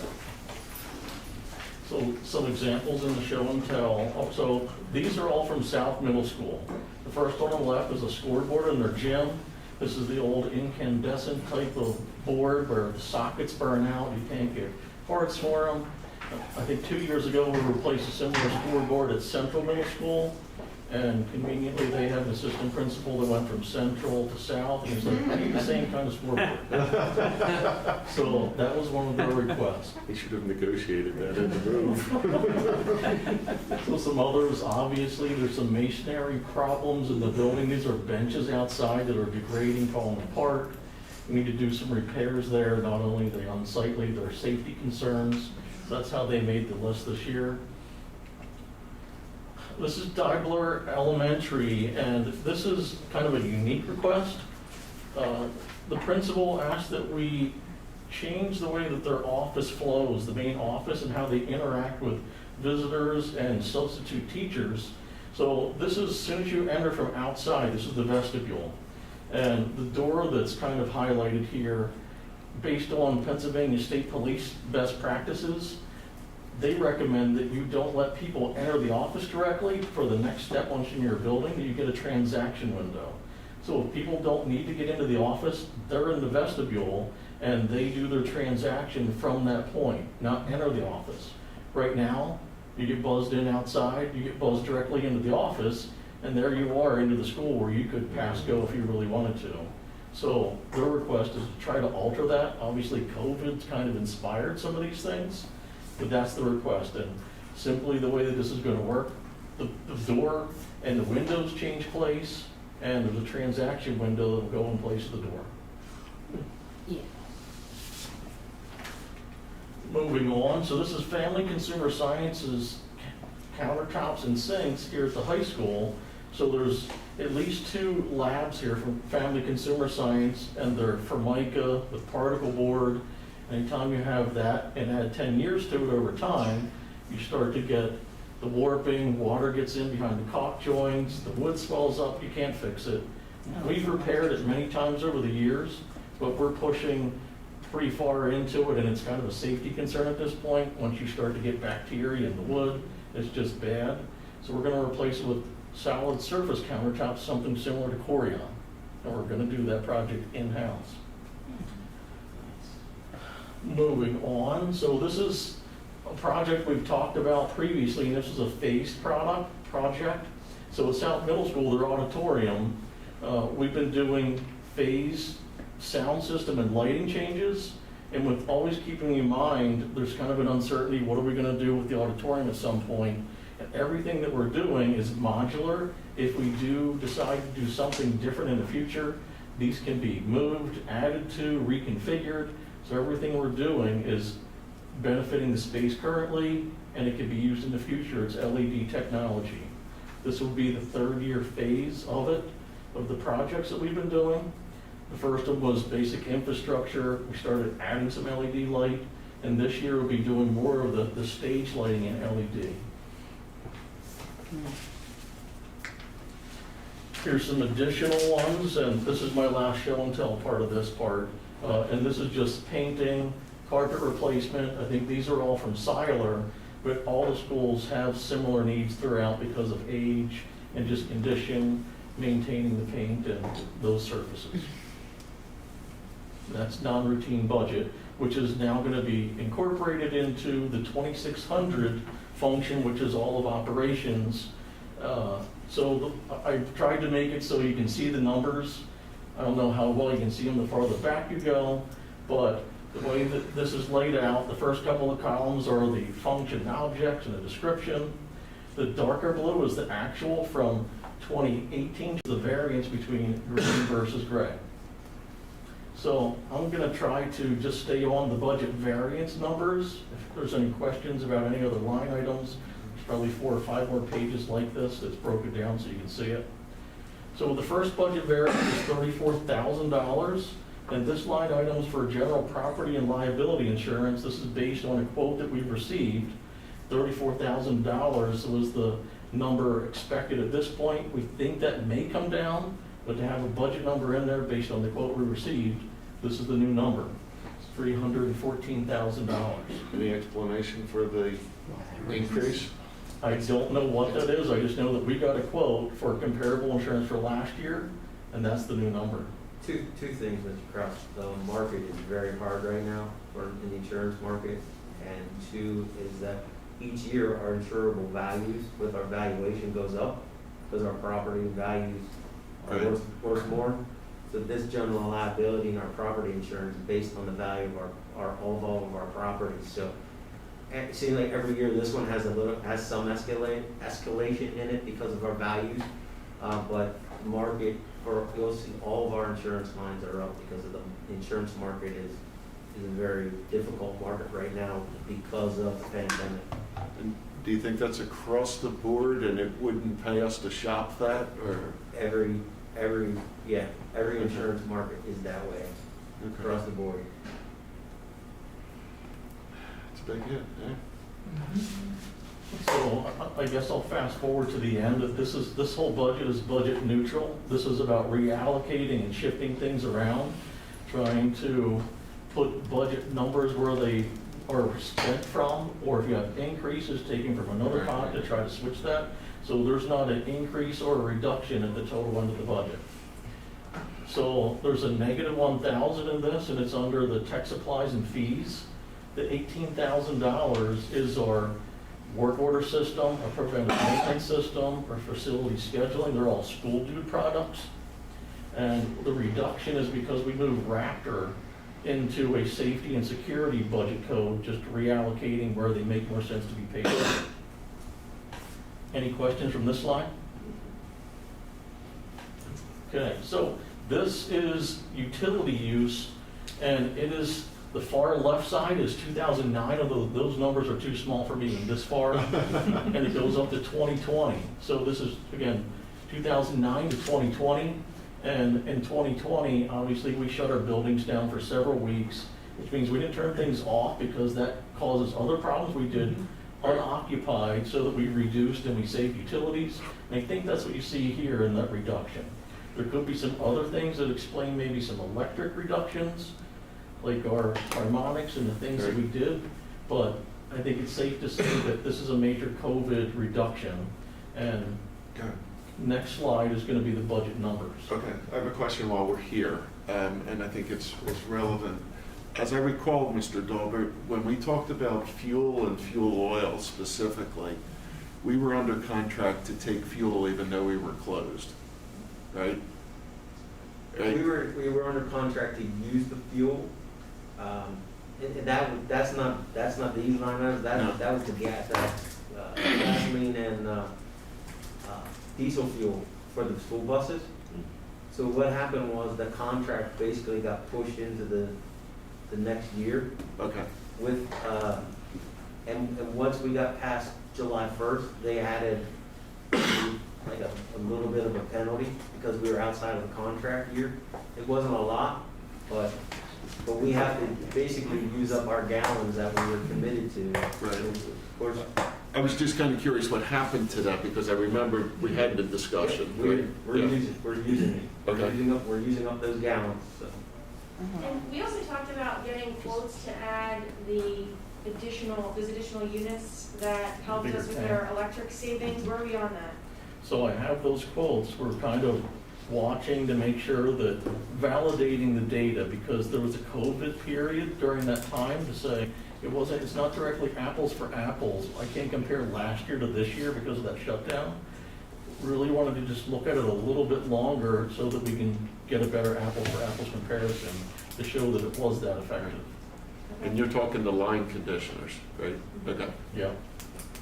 And remember, at the transportation, I'll jump back here, the transportation building, we put that larger gas tank in this year. Yes. Which, there's about a 30 cents per gallon savings with the larger gas tank, because we can get a full load. You could get a full We're load. realizing that savings. Okay. Okay. Thank you. I'm sorry. Yep, no problem. Interrupt you. So, this is probably as big as I could make it. Same process, we have 2 years of actual, current budget in gray, requested in green, and orange is the variance. So the first variance is 2,500, and one of my goals is to do more education with operations and maintenance staff. I just increased that budget so I could get some more training for our people in-house. The next line item is a plus 10,000. This is trash and recycling. We're at the end of a 3-year contract, and similar to others, we do a joint bid with school districts around us. This past year, it was actually surprising that Republic Service, our current vendor, bid below Delgarico's, and maybe I shouldn't name the names, but Delgarico's has always been historically unbelievably low. No one's been able to touch them, and Republic came in and underbid them. Yeah, I don't until have good- this year. I don't have good confidence for this year that we're gonna get those same numbers. So just as good budget practice, I bumped this up $10,000 just to cover the base, because that was my projection to say, if we continue to do this, where do I think we'd really be? That's why I increased that number. The next increase, actually the next two, have to do with repair services and general supplies. And this is that reallocation based on non-routine requests. Some of the things are contracted services, some of those are material purchases. And this is me moving the numbers around to try to take the money out of the right pot. Jumping down to the bottom, 35.5 and minus 10, this is capital equipment, new and replacement. So we've been looking at some custodial equipment for about a year now. Actually, we're gonna jump to the next screen. We've been looking at autonomous floor machines, robotic, it's unmanned. It can be used either way, but for the high school, there's a great application. There are so many linear feet of hallways and spaces that it makes sense to have an unmanned device take care of that task. It's simple, it's routine, it's gonna increase our efficiency, get back some man hours, and it's a one-time cost as opposed to asking for additional bodies. It just makes more sense for this, the technology's here. And to talk about the product, so you see the name is Nilfisk. When I started looking at these, I was like, who's Nilfisk? Who are they? I've never heard of them. They're actually a company that started in Denmark, and they partnered with a company called Advance that we actually buy a lot of their equipment from. They're local, they're Plymouth Meeting, they're not that far away. I'd say of most of the new purchases we've made, vacuum cleaners and all the custodial equipment, Advance are the ones that are the better quality. And back in 1994, they merged with Nilfisk, so they're kind of partnered now. So I have some confidence in that. There's really only two players in the game, Tenet and Nilfisk at this point, but this is the better product. And we've been looking at it for some time. I think it's a good time to jump in the game for autonomous floor machines. This could work during the day with students. We had it here, we had it tested. I stood in front of it, it didn't run me over. We're really gonna use it third shift because that's when it can be most productive. There's no one, it'll be fresh and ready for the beginning of the next day. That's kind of when we do the floors now anyway, but makes great sense for that. And how much did you say that thing is? $60,000. No. No, you can't get one for your house. I have a much more moderate version for the house. A few less zeros. Yes, I definitely see a lot. steering wheel. You can't. Yeah, so But it's He said it was gonna both. be, it's gonna be like going to the grocery store where you have the robot like racing around. it's you not know, the tall around thing the that gets in your way. No. This will go around. I love Marty at Giant. And it's I'll actually do something. And now, My children there's trap a him warranty with on this. there. So I believe it comes with, it's not a real long warranty. I think it's a 3-year warranty it It's is. a mess. And it's mostly batteries and the hardware, and it's actually cloud-based technology for its logic. I mean, it doesn't have to communicate, but it does updates through the cloud. Cellular, I believe. But its batteries are the biggest thing. I think batteries are good for at least 5 years, and then we would just rotate them out as they need to be done. So what is a typical life expectancy of one of these things? 10 years. Okay? Yep. Good. And I did say, you can use this manually or automatically. If this room is empty, you can come in and drive it around the perimeter and say, do the rest. Or you program it, set it, and it goes and does the thing. Pretty cool. Are we getting the one with the green light? Yeah, Kevin, So I kind of like the blue, but the green's. No. Makes sense. Green. I think it depends on what mode it's What in. mode you're in? Blue is also, green is, so green is manual. And someone did make it look like a iron. We could dress it up, we could pimp it up. I digress. It won't like fall down the stairwell or anything, right? No, that's another thing, that it has all those sensors that it won't, I think it's actually insured against that. Oh, Yeah. because it'd be terrible, you know. If you're in manual, I think you might, I'm not sure, but automatic, no.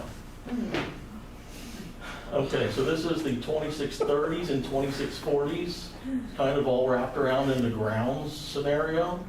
And the budget variance in this is an increase of $20,000. And the purpose of this is, and on the next page, you'll see some more detail. This is going to replace a 1995 John Deere tractor that's a grass. And that makes it 26 years old. We've got some life out of it. This will add a zero turn and get some attachments for some other tractors. Excellent. I'll come back to this if you have questions for Are we this. talking like but lawn tractor, like lawn mower, or like loader tractor? One on the left. Oh,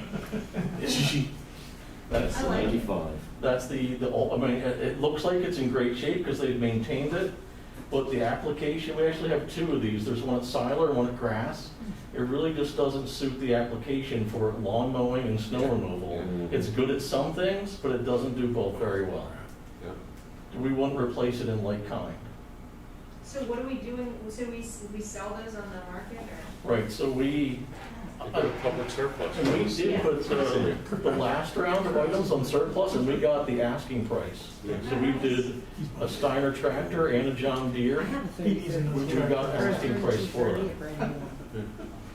So this is the list that I keep up for all the different schools. And honestly, this is kind of a revolving thing to say, what do I put where? What's the right equipment? But at the top of the list is that 1995 John Deere that we're going to replace. The next one that's in very poor condition is a Steiner, and that's the red unit on the right.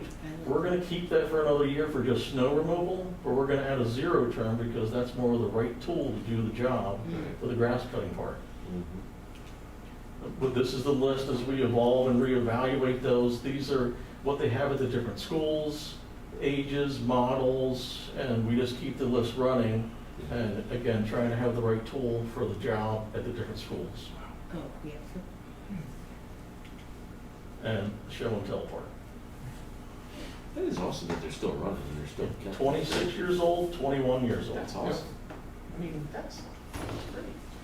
Okay, so this is the last part of the 2600 budget. This is vehicle operation and maintenance and the security services. They both fit on that last slide. So the variance of $3,000, that's our auto liability insurance based on a quote that we received, another insurance that went up. Obviously, the market is what it is and it's not getting cheaper.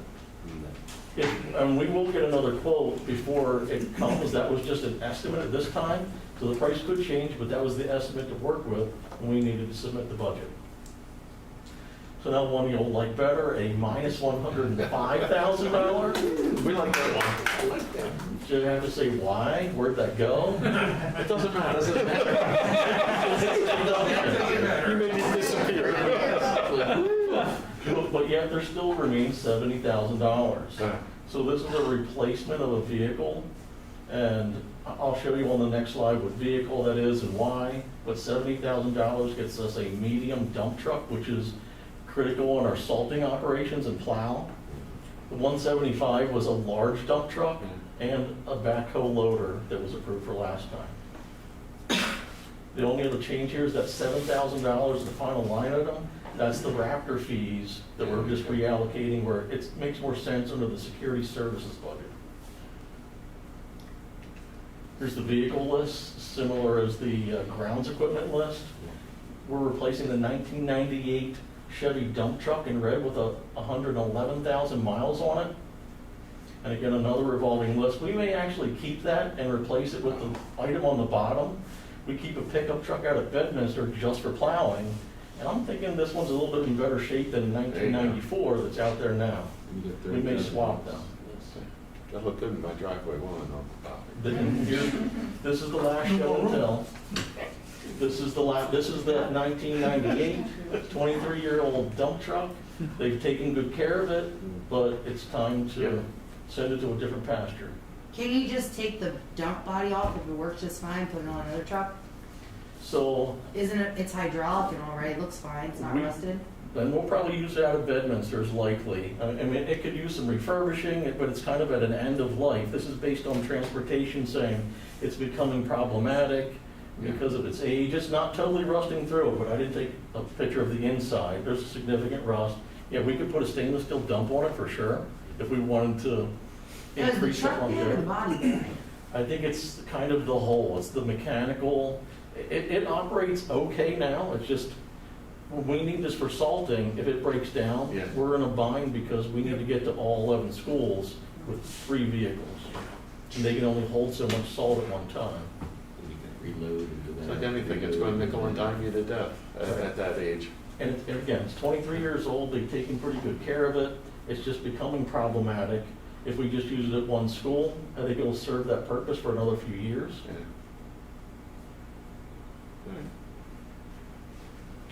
And that's the end of budget neutral, no changes, just some reallocating. Looks good. One question, I guess it's either for Mrs. Miller or yourself. The Raptor fee, is that an annual fee? Yes. Okay, and what do we get for that annual fee? It's the whole security system, it's the visitor system. I understand what Raptor is, but what are Oh, they, I'm sorry. what are they doing for us for that $7,000? I mean, we bought Raptor, right, before. Is that updates, is that? Yeah, what- it's update, it's a subscription fee. Okay. So we All get right, our that's all I wanted to get clarified, yep. And we recently upgraded all the hardware, the scanners of the schools, just as a point to know. And we're just about ready to go to the next version as well. The version we're on isn't supported anymore. So is that part of the maintenance agreement for $7,000 a year? Yes, it They'll is. give us the next version? Okay. They got obsolete at some point, right? I'm with you, Dave. Now- Thank you, Mr. Harper. Thank you. Thank you. All right, so next we'll do the program improvement and Office of Elementary and Secondary Education.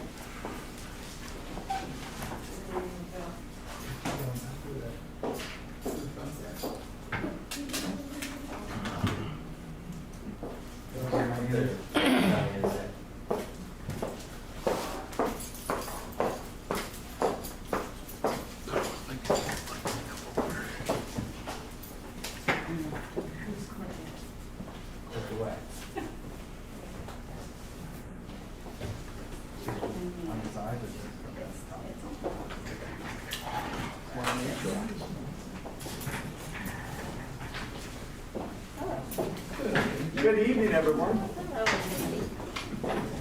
We're not gonna have shiny pictures to show, but we'll have some good information for you.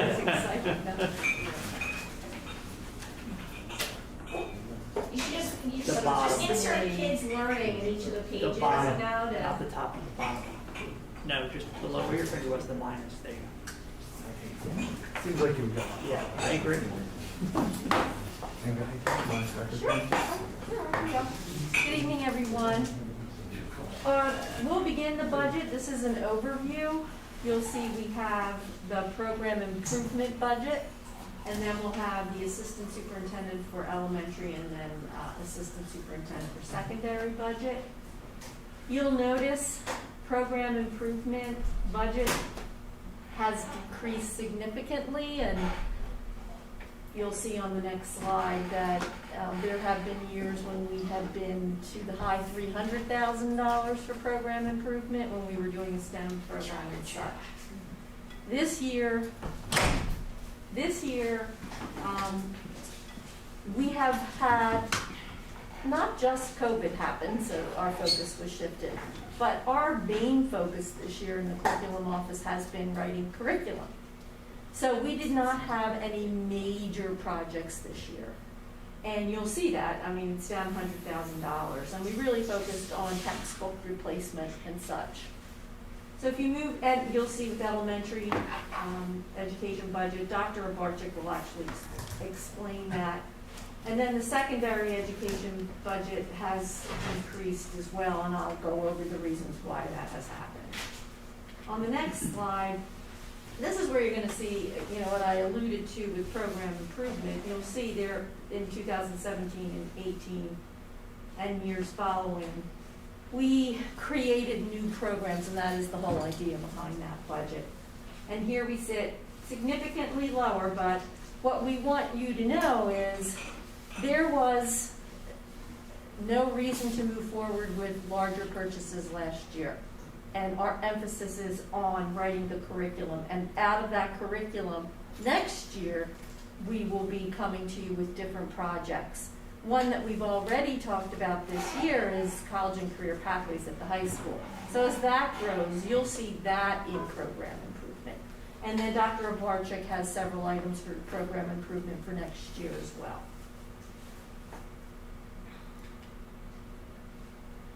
Okay, for the Office of Elementary Education, you can see that budget comparison from last year to this year, the 102,000 to 132,000. It does look like a significant increase, of almost 30%. But as I explain this, you'll see where it actually is going to be decreased in the overall end, because we do have the explanation of variance over here and increases.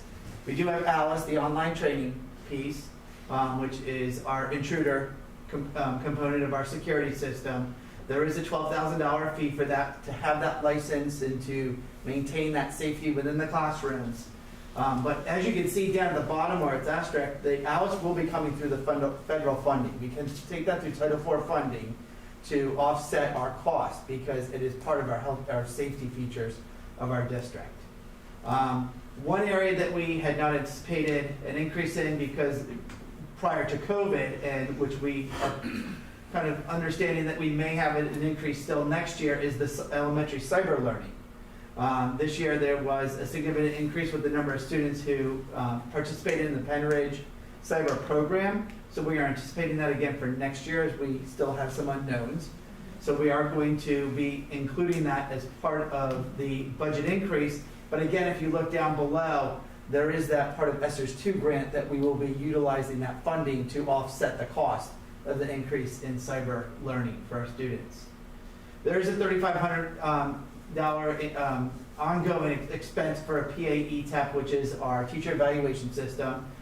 This allows us to make all the forms accustomed to what we want to present to teachers, to be able to provide the most effective approach to teacher evaluation and teacher professional development. The $4,500 increase in both Act 93 and Act 93 for elementary and secondary memberships. We've seen over the past, I would say, 4 to 5 years, a significant increase in the amount of cost for memberships to professional services, such as the principal organization or the administrative association across the general one. So we are putting in an increase so we can make sure that we cover the cost for all the Act 93 memberships that occur. The last 2 are just increases in the traveling that occurs between buildings. The teachers put in, if they travel from one building to the next, and the coaches, that we have a significant amount in there to make sure we can cover the cost for all the travel expenses. Our decreases on the other side are the elementary canvas. We did consider at one point providing canvas for elementary. There was some professional development that could be completed through that portal, but instead we decided to use the different approaches that we use within technology are ready to provide that professional development, so we're not adding that. Respondus is one of the security systems that's now replaced by the net support that was purchased earlier this year. Linkit will be coming down just a little bit. We've looked at the contract and understood what we were actually using through Linkit, which is most effective for our teachers in the classrooms, the building principals, and the teachers. And we decided there were a couple pieces that we could reduce that we weren't utilizing as much, but focus on other areas of Linkit that would be much more productive. The $500 for training meeting refreshments, just in general, we looked at an average across the board of 3-4 years to notice that we weren't using as much, so we just reduced that area. And then as you may realize from the last time, the PA ETAP was a 2-year contract. So we paid that $30,000 in advance for the 2-year contract with them. So nothing for PA ETAP this year, so that will reduce that budget. So you have, why is the secondary Act 93 membership under the elementary budget instead of the secondary budget? Because this was one that was under Dr. Price when he was Director of Administration, and they both fell under that category. Sean, am I saying this correctly? Because this is one that we've gone back and forth on. Yeah. But basically, both of those were in Dr. Price's They were. annual budget. So for whatever reason, they just remain there because of how Mrs. Light processes them and keeps track of that. Yeah. So It does it makes make it sense easier to for- keep it in one budget. So doesn't it make sense though, now that we have reorganized positions, that we put it in the category that it kind of makes sense? Because we're constantly doing that anyway, as, just like our other budget, just moving things in places where they belong. And we could talk to Mrs. Light about that. I think that was one that just didn't get moved at that point. It was just one of those that was kind of hanging out there. Whose assistant They were combined. handles the membership? Is this primarily because It's one Amanda. assistant is doing all of the memberships because they often are enrolled as a group? And so Dr. Rabarchek's assistant is the one doing it, so for him to be able to monitor the accounts, I believe is why it was left there. Because this is one area where elementary and secondary would have similar memberships, and so there is one assistant who does all of them. So even So to be though able to one monitor it. assistant can't do it, even though it's under, while it's under both budgets? Well, it's just simpler if they have Access to access to the accounts. accounts. It has to do with Right. access to the accounts to be able to see it and run reports. So I'm not sure if it matters from a financial standpoint of whether we Right. could and still give her access, but, It does not. so, okay, so then we could do that We could do whatever they decide they want to do. and still provide access. Yeah, Great. And what Okay. Dr. Bolton just explained there was just that keeping track of one line of all the different Right. memberships compared to breaking it up. So as you can see up in the above, like we said, there's a difference of an increase of $30,338. But the Alice online training, the $12,000, and the $23,600 for elementary cyber learning will both be coming out through federal programs, and then the ESSERS 2 grant that will actually reduce it by just about $35,000.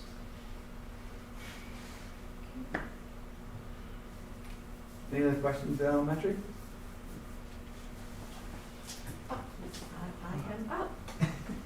My budget is similar to the elementary budget in terms of increases.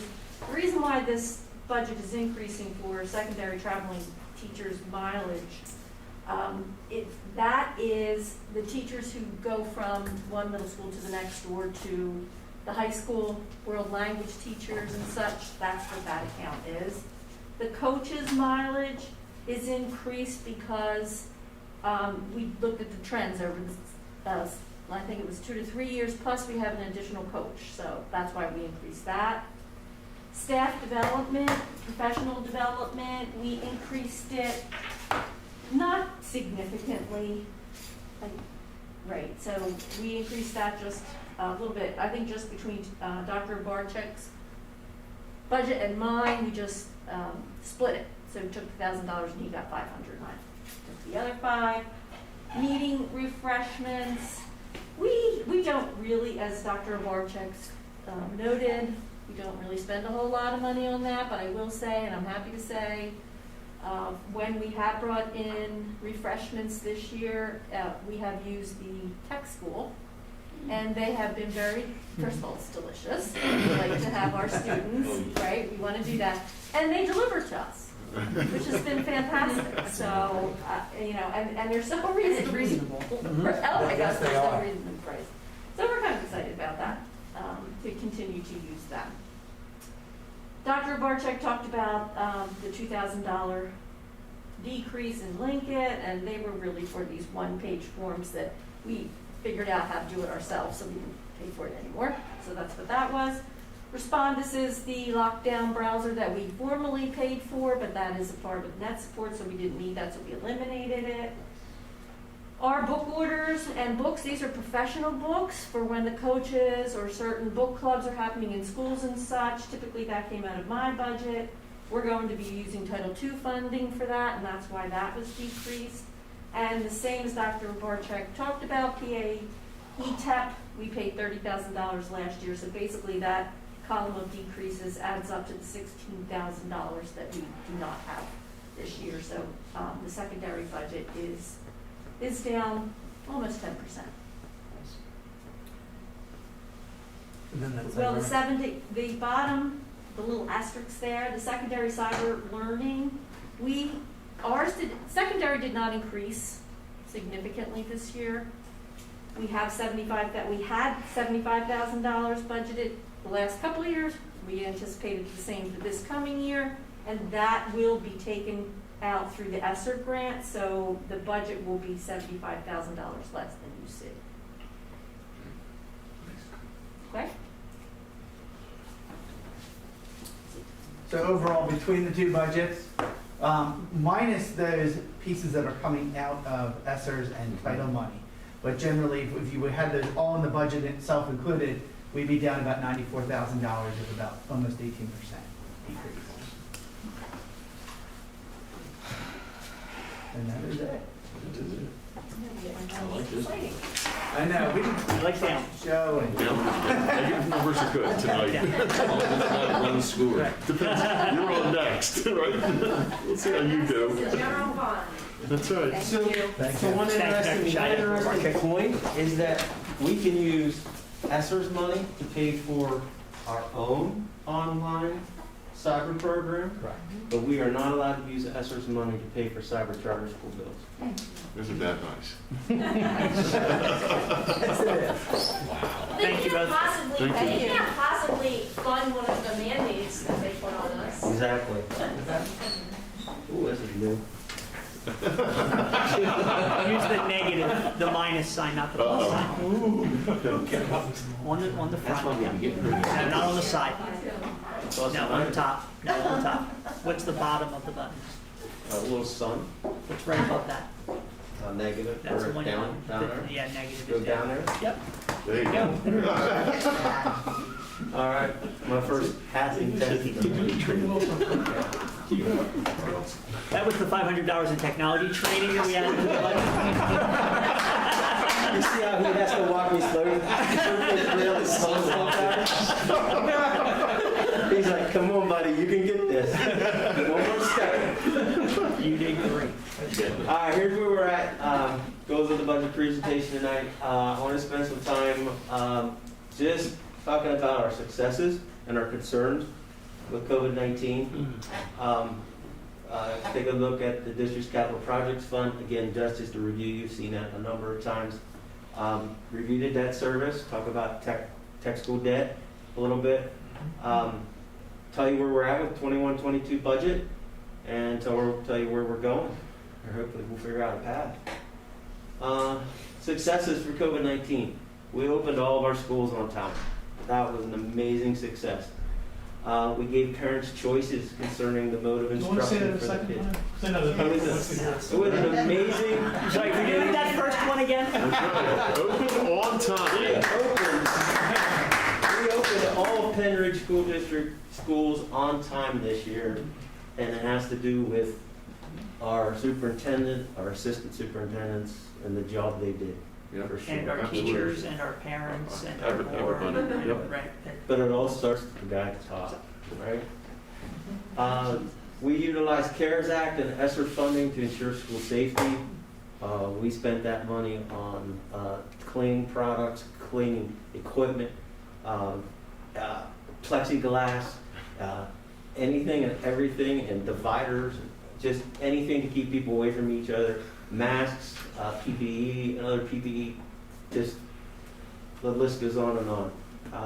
Our custodians have done a wonderful job continuously cleaning the buildings, the high-touch surfaces over and over again during the day. Just have worked so incredibly hard. Congrats to them. We were able to return Penn High School to in-person learning for our kids 5 days a week. There you go. Which is amazing. And this is the cool one. We were finally able to give kids a chance to do kids stuff this year. Yeah. Go out and play, have fun, be kids again, win state championships, do really cool stuff. Plays, instruments, everything that kids can do. We've been able to figure out a way to do it, which is awesome. We have revamped our transportation system a number of times this year. Every time that we change the instructional model, we have revamped the transportation system. We've put that staff through the ringer. Mrs. Krause deserves a huge pat on the back. Our nutritional services department has changed their model every time we've changed the instructional model this year. Mrs. Geraton and her staff deserve a huge pat on the back. They have fed now over 500,000 meals to our community this year out of the high school parking lot. It's amazing what they've done. And in the end, we have been pretty successful in collecting our revenue at the local level. With a couple of different accounts that are a little apart, but man, we've done pretty well. That was the biggest fear we had last year about this time when this all hit, was what's going to happen to our local revenue streams. But we've done fairly well. And when you mentioned about giving parents choices for the mode of instruction, also prioritizing staff that had different health needs Yes. for their mode of instruction, I think was pretty big too. That was huge. Thank you for bringing that up. Some concerns still, that's still impacting us. The impact on interest earnings due to the interest rate cuts is huge in our budget. It's something that we're dealing with in next year's budget, and we're figuring out a way. Our impact on rental revenue and athletic revenue really has been, those lines have really been wiped out this year. They're not big line items, but they're line items and they count in the total. So they've been an impact. The state flat funded us in 2021, and we expect that flat funding to remain in place. So in 21-22, we expect 19-20 state revenue as far as basic ed and special ed goes. This increase in cyber charter school enrollment, we've talked about this, at length. The increase in cost in that budget has been hit us hard this year, and really, it's out of our control. Yeah. Charter school funding reform continues to be a concern, continues to be something that we talked to our local representatives about, and really push for, and hope something happens. What the future impact on the state Act 1 index is statewide. So what's going on in Pennsylvania will eventually come back and impact us here at home. What will that impact be in the future, that Act 1 index, which is basically our ability to raise local revenue when needed. And that's also tied to what you brought up on the first bullet point there. Because if our revenues are down based on our earnings on our investments, so is the pension fund. Yes. So that will impact Act 1 eventually. Yes, it will. Utilizing ESSER's 3 funding to address learning loss and budgetary pressures. ESSER's 3 funding is about $5 million. We're required to use 20% of that money, or about $1 million, on learning loss. So that is Dr. Rabarchek and Dr. Scheid's newest adventure, is to figure out how to spend $1 million on learning loss between now and 2024. Mental health and well-being of our students and staff has been a huge concern to us this year. Continues to be a concern with the impacts of COVID. And employee leaves of absence is another major concern this year. We're trying to, be empathetic to people who need to have a leave for things and or have medical conditions and so forth. But again, we're still trying to run a school district and teach kids. So just that goes back to what Mrs. Bannis said. Now what's best for everybody, individual, and keeping the district moving forward. This is just a shot you've seen 3 or 4 times now, just our capital project funding, which ties into our first presentation tonight. Funds available over the next 5 years until 3 years until we get to the drop off of debt. So debt service, so spend a little bit of time with you. This is the next 3 years. You see the impact in 2022 with the refinancing. So we saved about $1 million in payments in 2022. Jumps back up on us for 2 years. Tops out there in 2024. Drops from about 13 million to just over 6 million in 2025. And then drops again $2 million. Goes out for 4 years and then goes for a very long time to 2044. This piece out here, the 2020, when it drops out to 2044, is the tech school debt. So the tech school debt for our share is roughly between 9 and 10 million of outstanding debt at this time.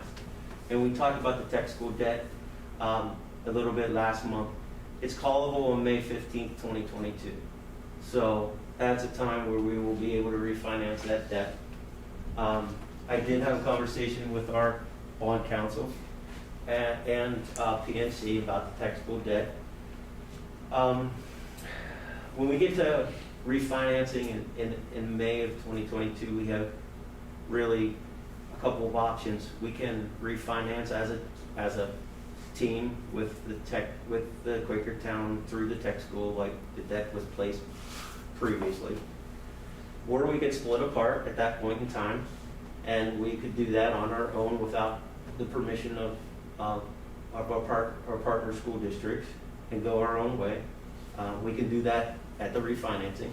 We could not do that right now without cooperation and agreement.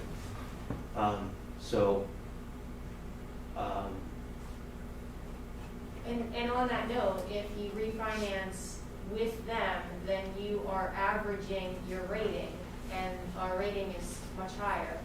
So you would get higher interest rate, and it's also then based on the STEP formula every year as far as what we would owe. So it really wouldn't be in our financial interest to do a combination refinance. It would be smarter for us to do our own refinance. We're a AA1 rating, they're a AA3, so they're two notches below us.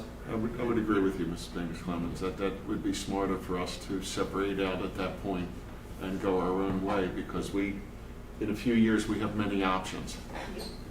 And there is, you're correct in both ways. There's also a point of sharing costs when you do it through the tech school with Quakertown, because you're doing one bond issue, sharing the cost of issuance. Or if you pull apart, we may get a better interest rate because we have better bond rating, but each district will be paying the full boat of fees. So there's two parts to that. I understand. I'm not arguing one way or the other. I'm just trying to give you the full picture. Give you the full picture. I do think that we should start a conversation. I have a little bit with the business manager of Quakertown about the future here, but I think perhaps that conversation needs to be started at the board level, at the tech school, about that, about what the plan is, and then that comes back to the boards and down through to the business administrators about what the plan is to do. And the other piece that we might want to consider is when we're weighing that option, if we just waited a couple years until the debt dropped and paid it off in a couple chunks. Instead of Hold on, don't steal my thunder. Sorry, go ahead. He's got a plan. All right, so this is what it looks like now. This is what it looks like if we take, at 2026, it'll be about $8 million of outstanding tech school debt. We could load it into these 4 years that it drops, Yep. right?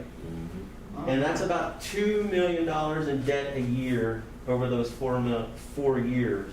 And just that, without a refinancing, with this guy's number running, which is nowhere near the guys from PNC, okay? Put a preface on that, okay? This is dumb guy math here. That's about a 2.9 million savings. There you go. Just bringing it forward and paying it off faster. Oh, Yeah. absolutely.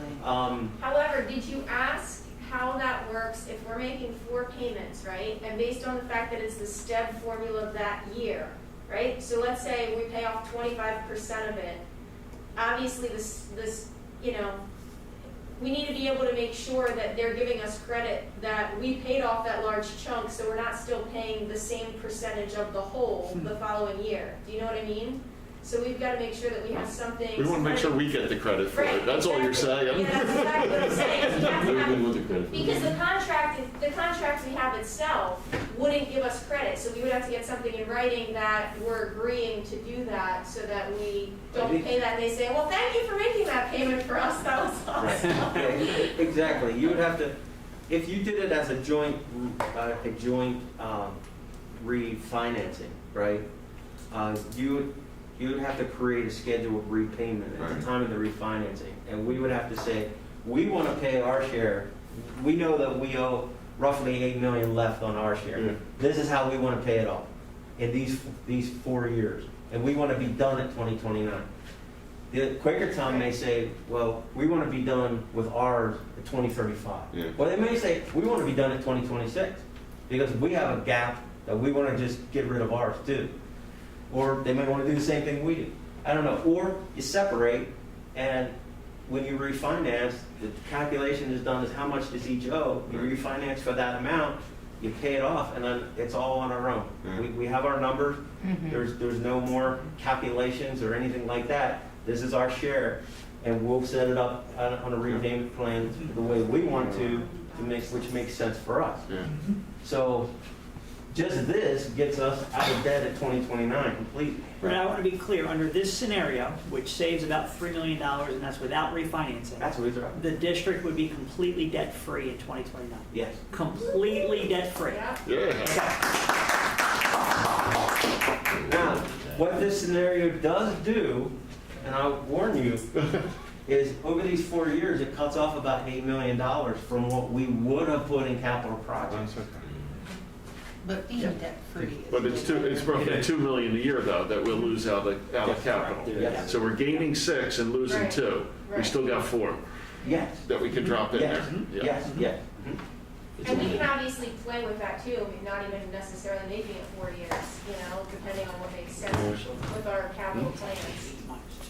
I'm sorry. It's actually- Is it 8? It's a Because total of 8. that's second Yes, you're right. Yeah, You're right. yeah, so. But I think it would be helpful as we get close to that process of, you know, you and Zach kind of sitting down and discussing the different options and what makes sense as well as us, you know, obviously here figuring out what's best for us and what's best for them and what makes sense as far as how to split it. So, Yeah, and it's, you know, just the direction from you guys is yeah. what we need as far as, you know, what do you want to do? How this will lay out in a refinancing situation is the bonds are callable May 15th of 2022. You can settle 90 days before that, so you can settle in the middle of February, which means you price your bonds in January, which means that in the fall is when we're gonna want to have a plan, and we're gonna start October. we're gonna start the process of the bond issue and the OED, the official statement, and go through all that work again.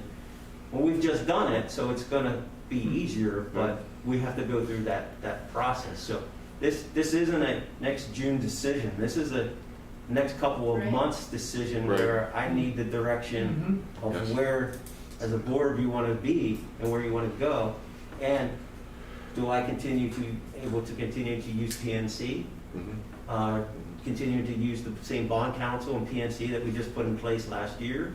Or are we changing? So those are the things that, you know, I need the direction, because, I mean, PNC, I had PNC take a look at this. I didn't really give him my thoughts on where to put these, you know, bake this in. But right now, the difference between a taxable refinancing, if we went right now, and waiting till May, is about 101 basis points. So there's more savings by 101 basis points to wait till May than there is now. That's where the market is. The savings in the taxable has kind of went away that we saw a few months ago. So right now, we're better off waiting. Now, he will continue to watch that since I put him to attention to this. He's going to continue to watch that. And if that seems to look like it's going to slip away or, you know, get closer and it makes more sense. But we have more, it's not as clean to do it before May of 2022. There has to be an agreement made to do it then, per our bond counsel, when he took a look at it, so. Okay?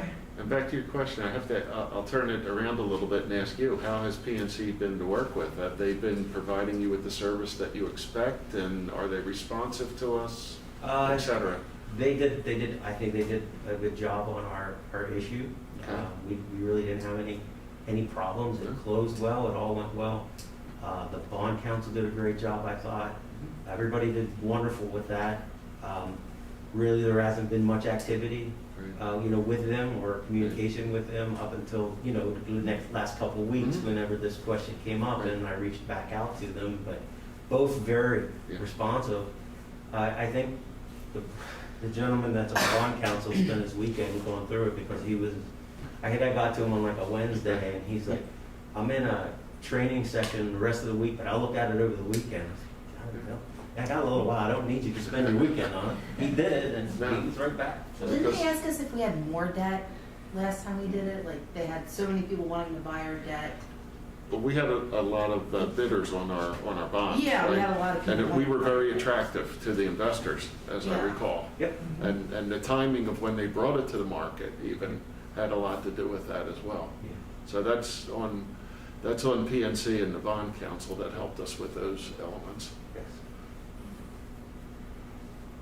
Okay. All right, switching gears, just to put this back in front of you, this is the Act 1 index this year. We're allowed 3%, which is just over 4 mils, and the additional revenue that would create would be about $2.5 million if the board chose to use that. Revenue changes since March 8th, the last time that I presented to you. We have added ESSERS 2 funding, federal dollars for $1.4 million.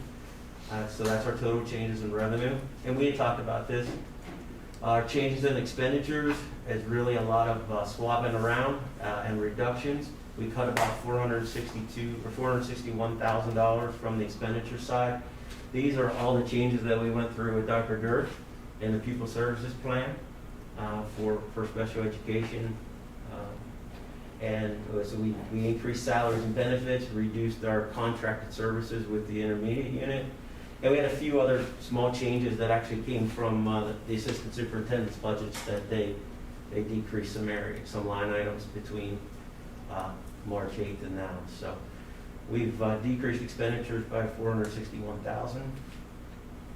So with the revenue increase and the expenditure decrease, we're now balanced, the balanced budget with about a 0.68% increase year over year. And that does no tax increase. So that's a balanced budget with no tax. Say that again, I didn't get that. Say that again. It's a balanced budget with no tax increase. All right. Able to close the gap of $1.9 million over the last few weeks. So. How many years is that, Mr. Delbert? It's the second balanced budget with no Second balanced budget with That's no 10, No tax increase for 5 years. That depends, because you allotted for money to be used that never actually was used the year before, so I think that still counts, just saying.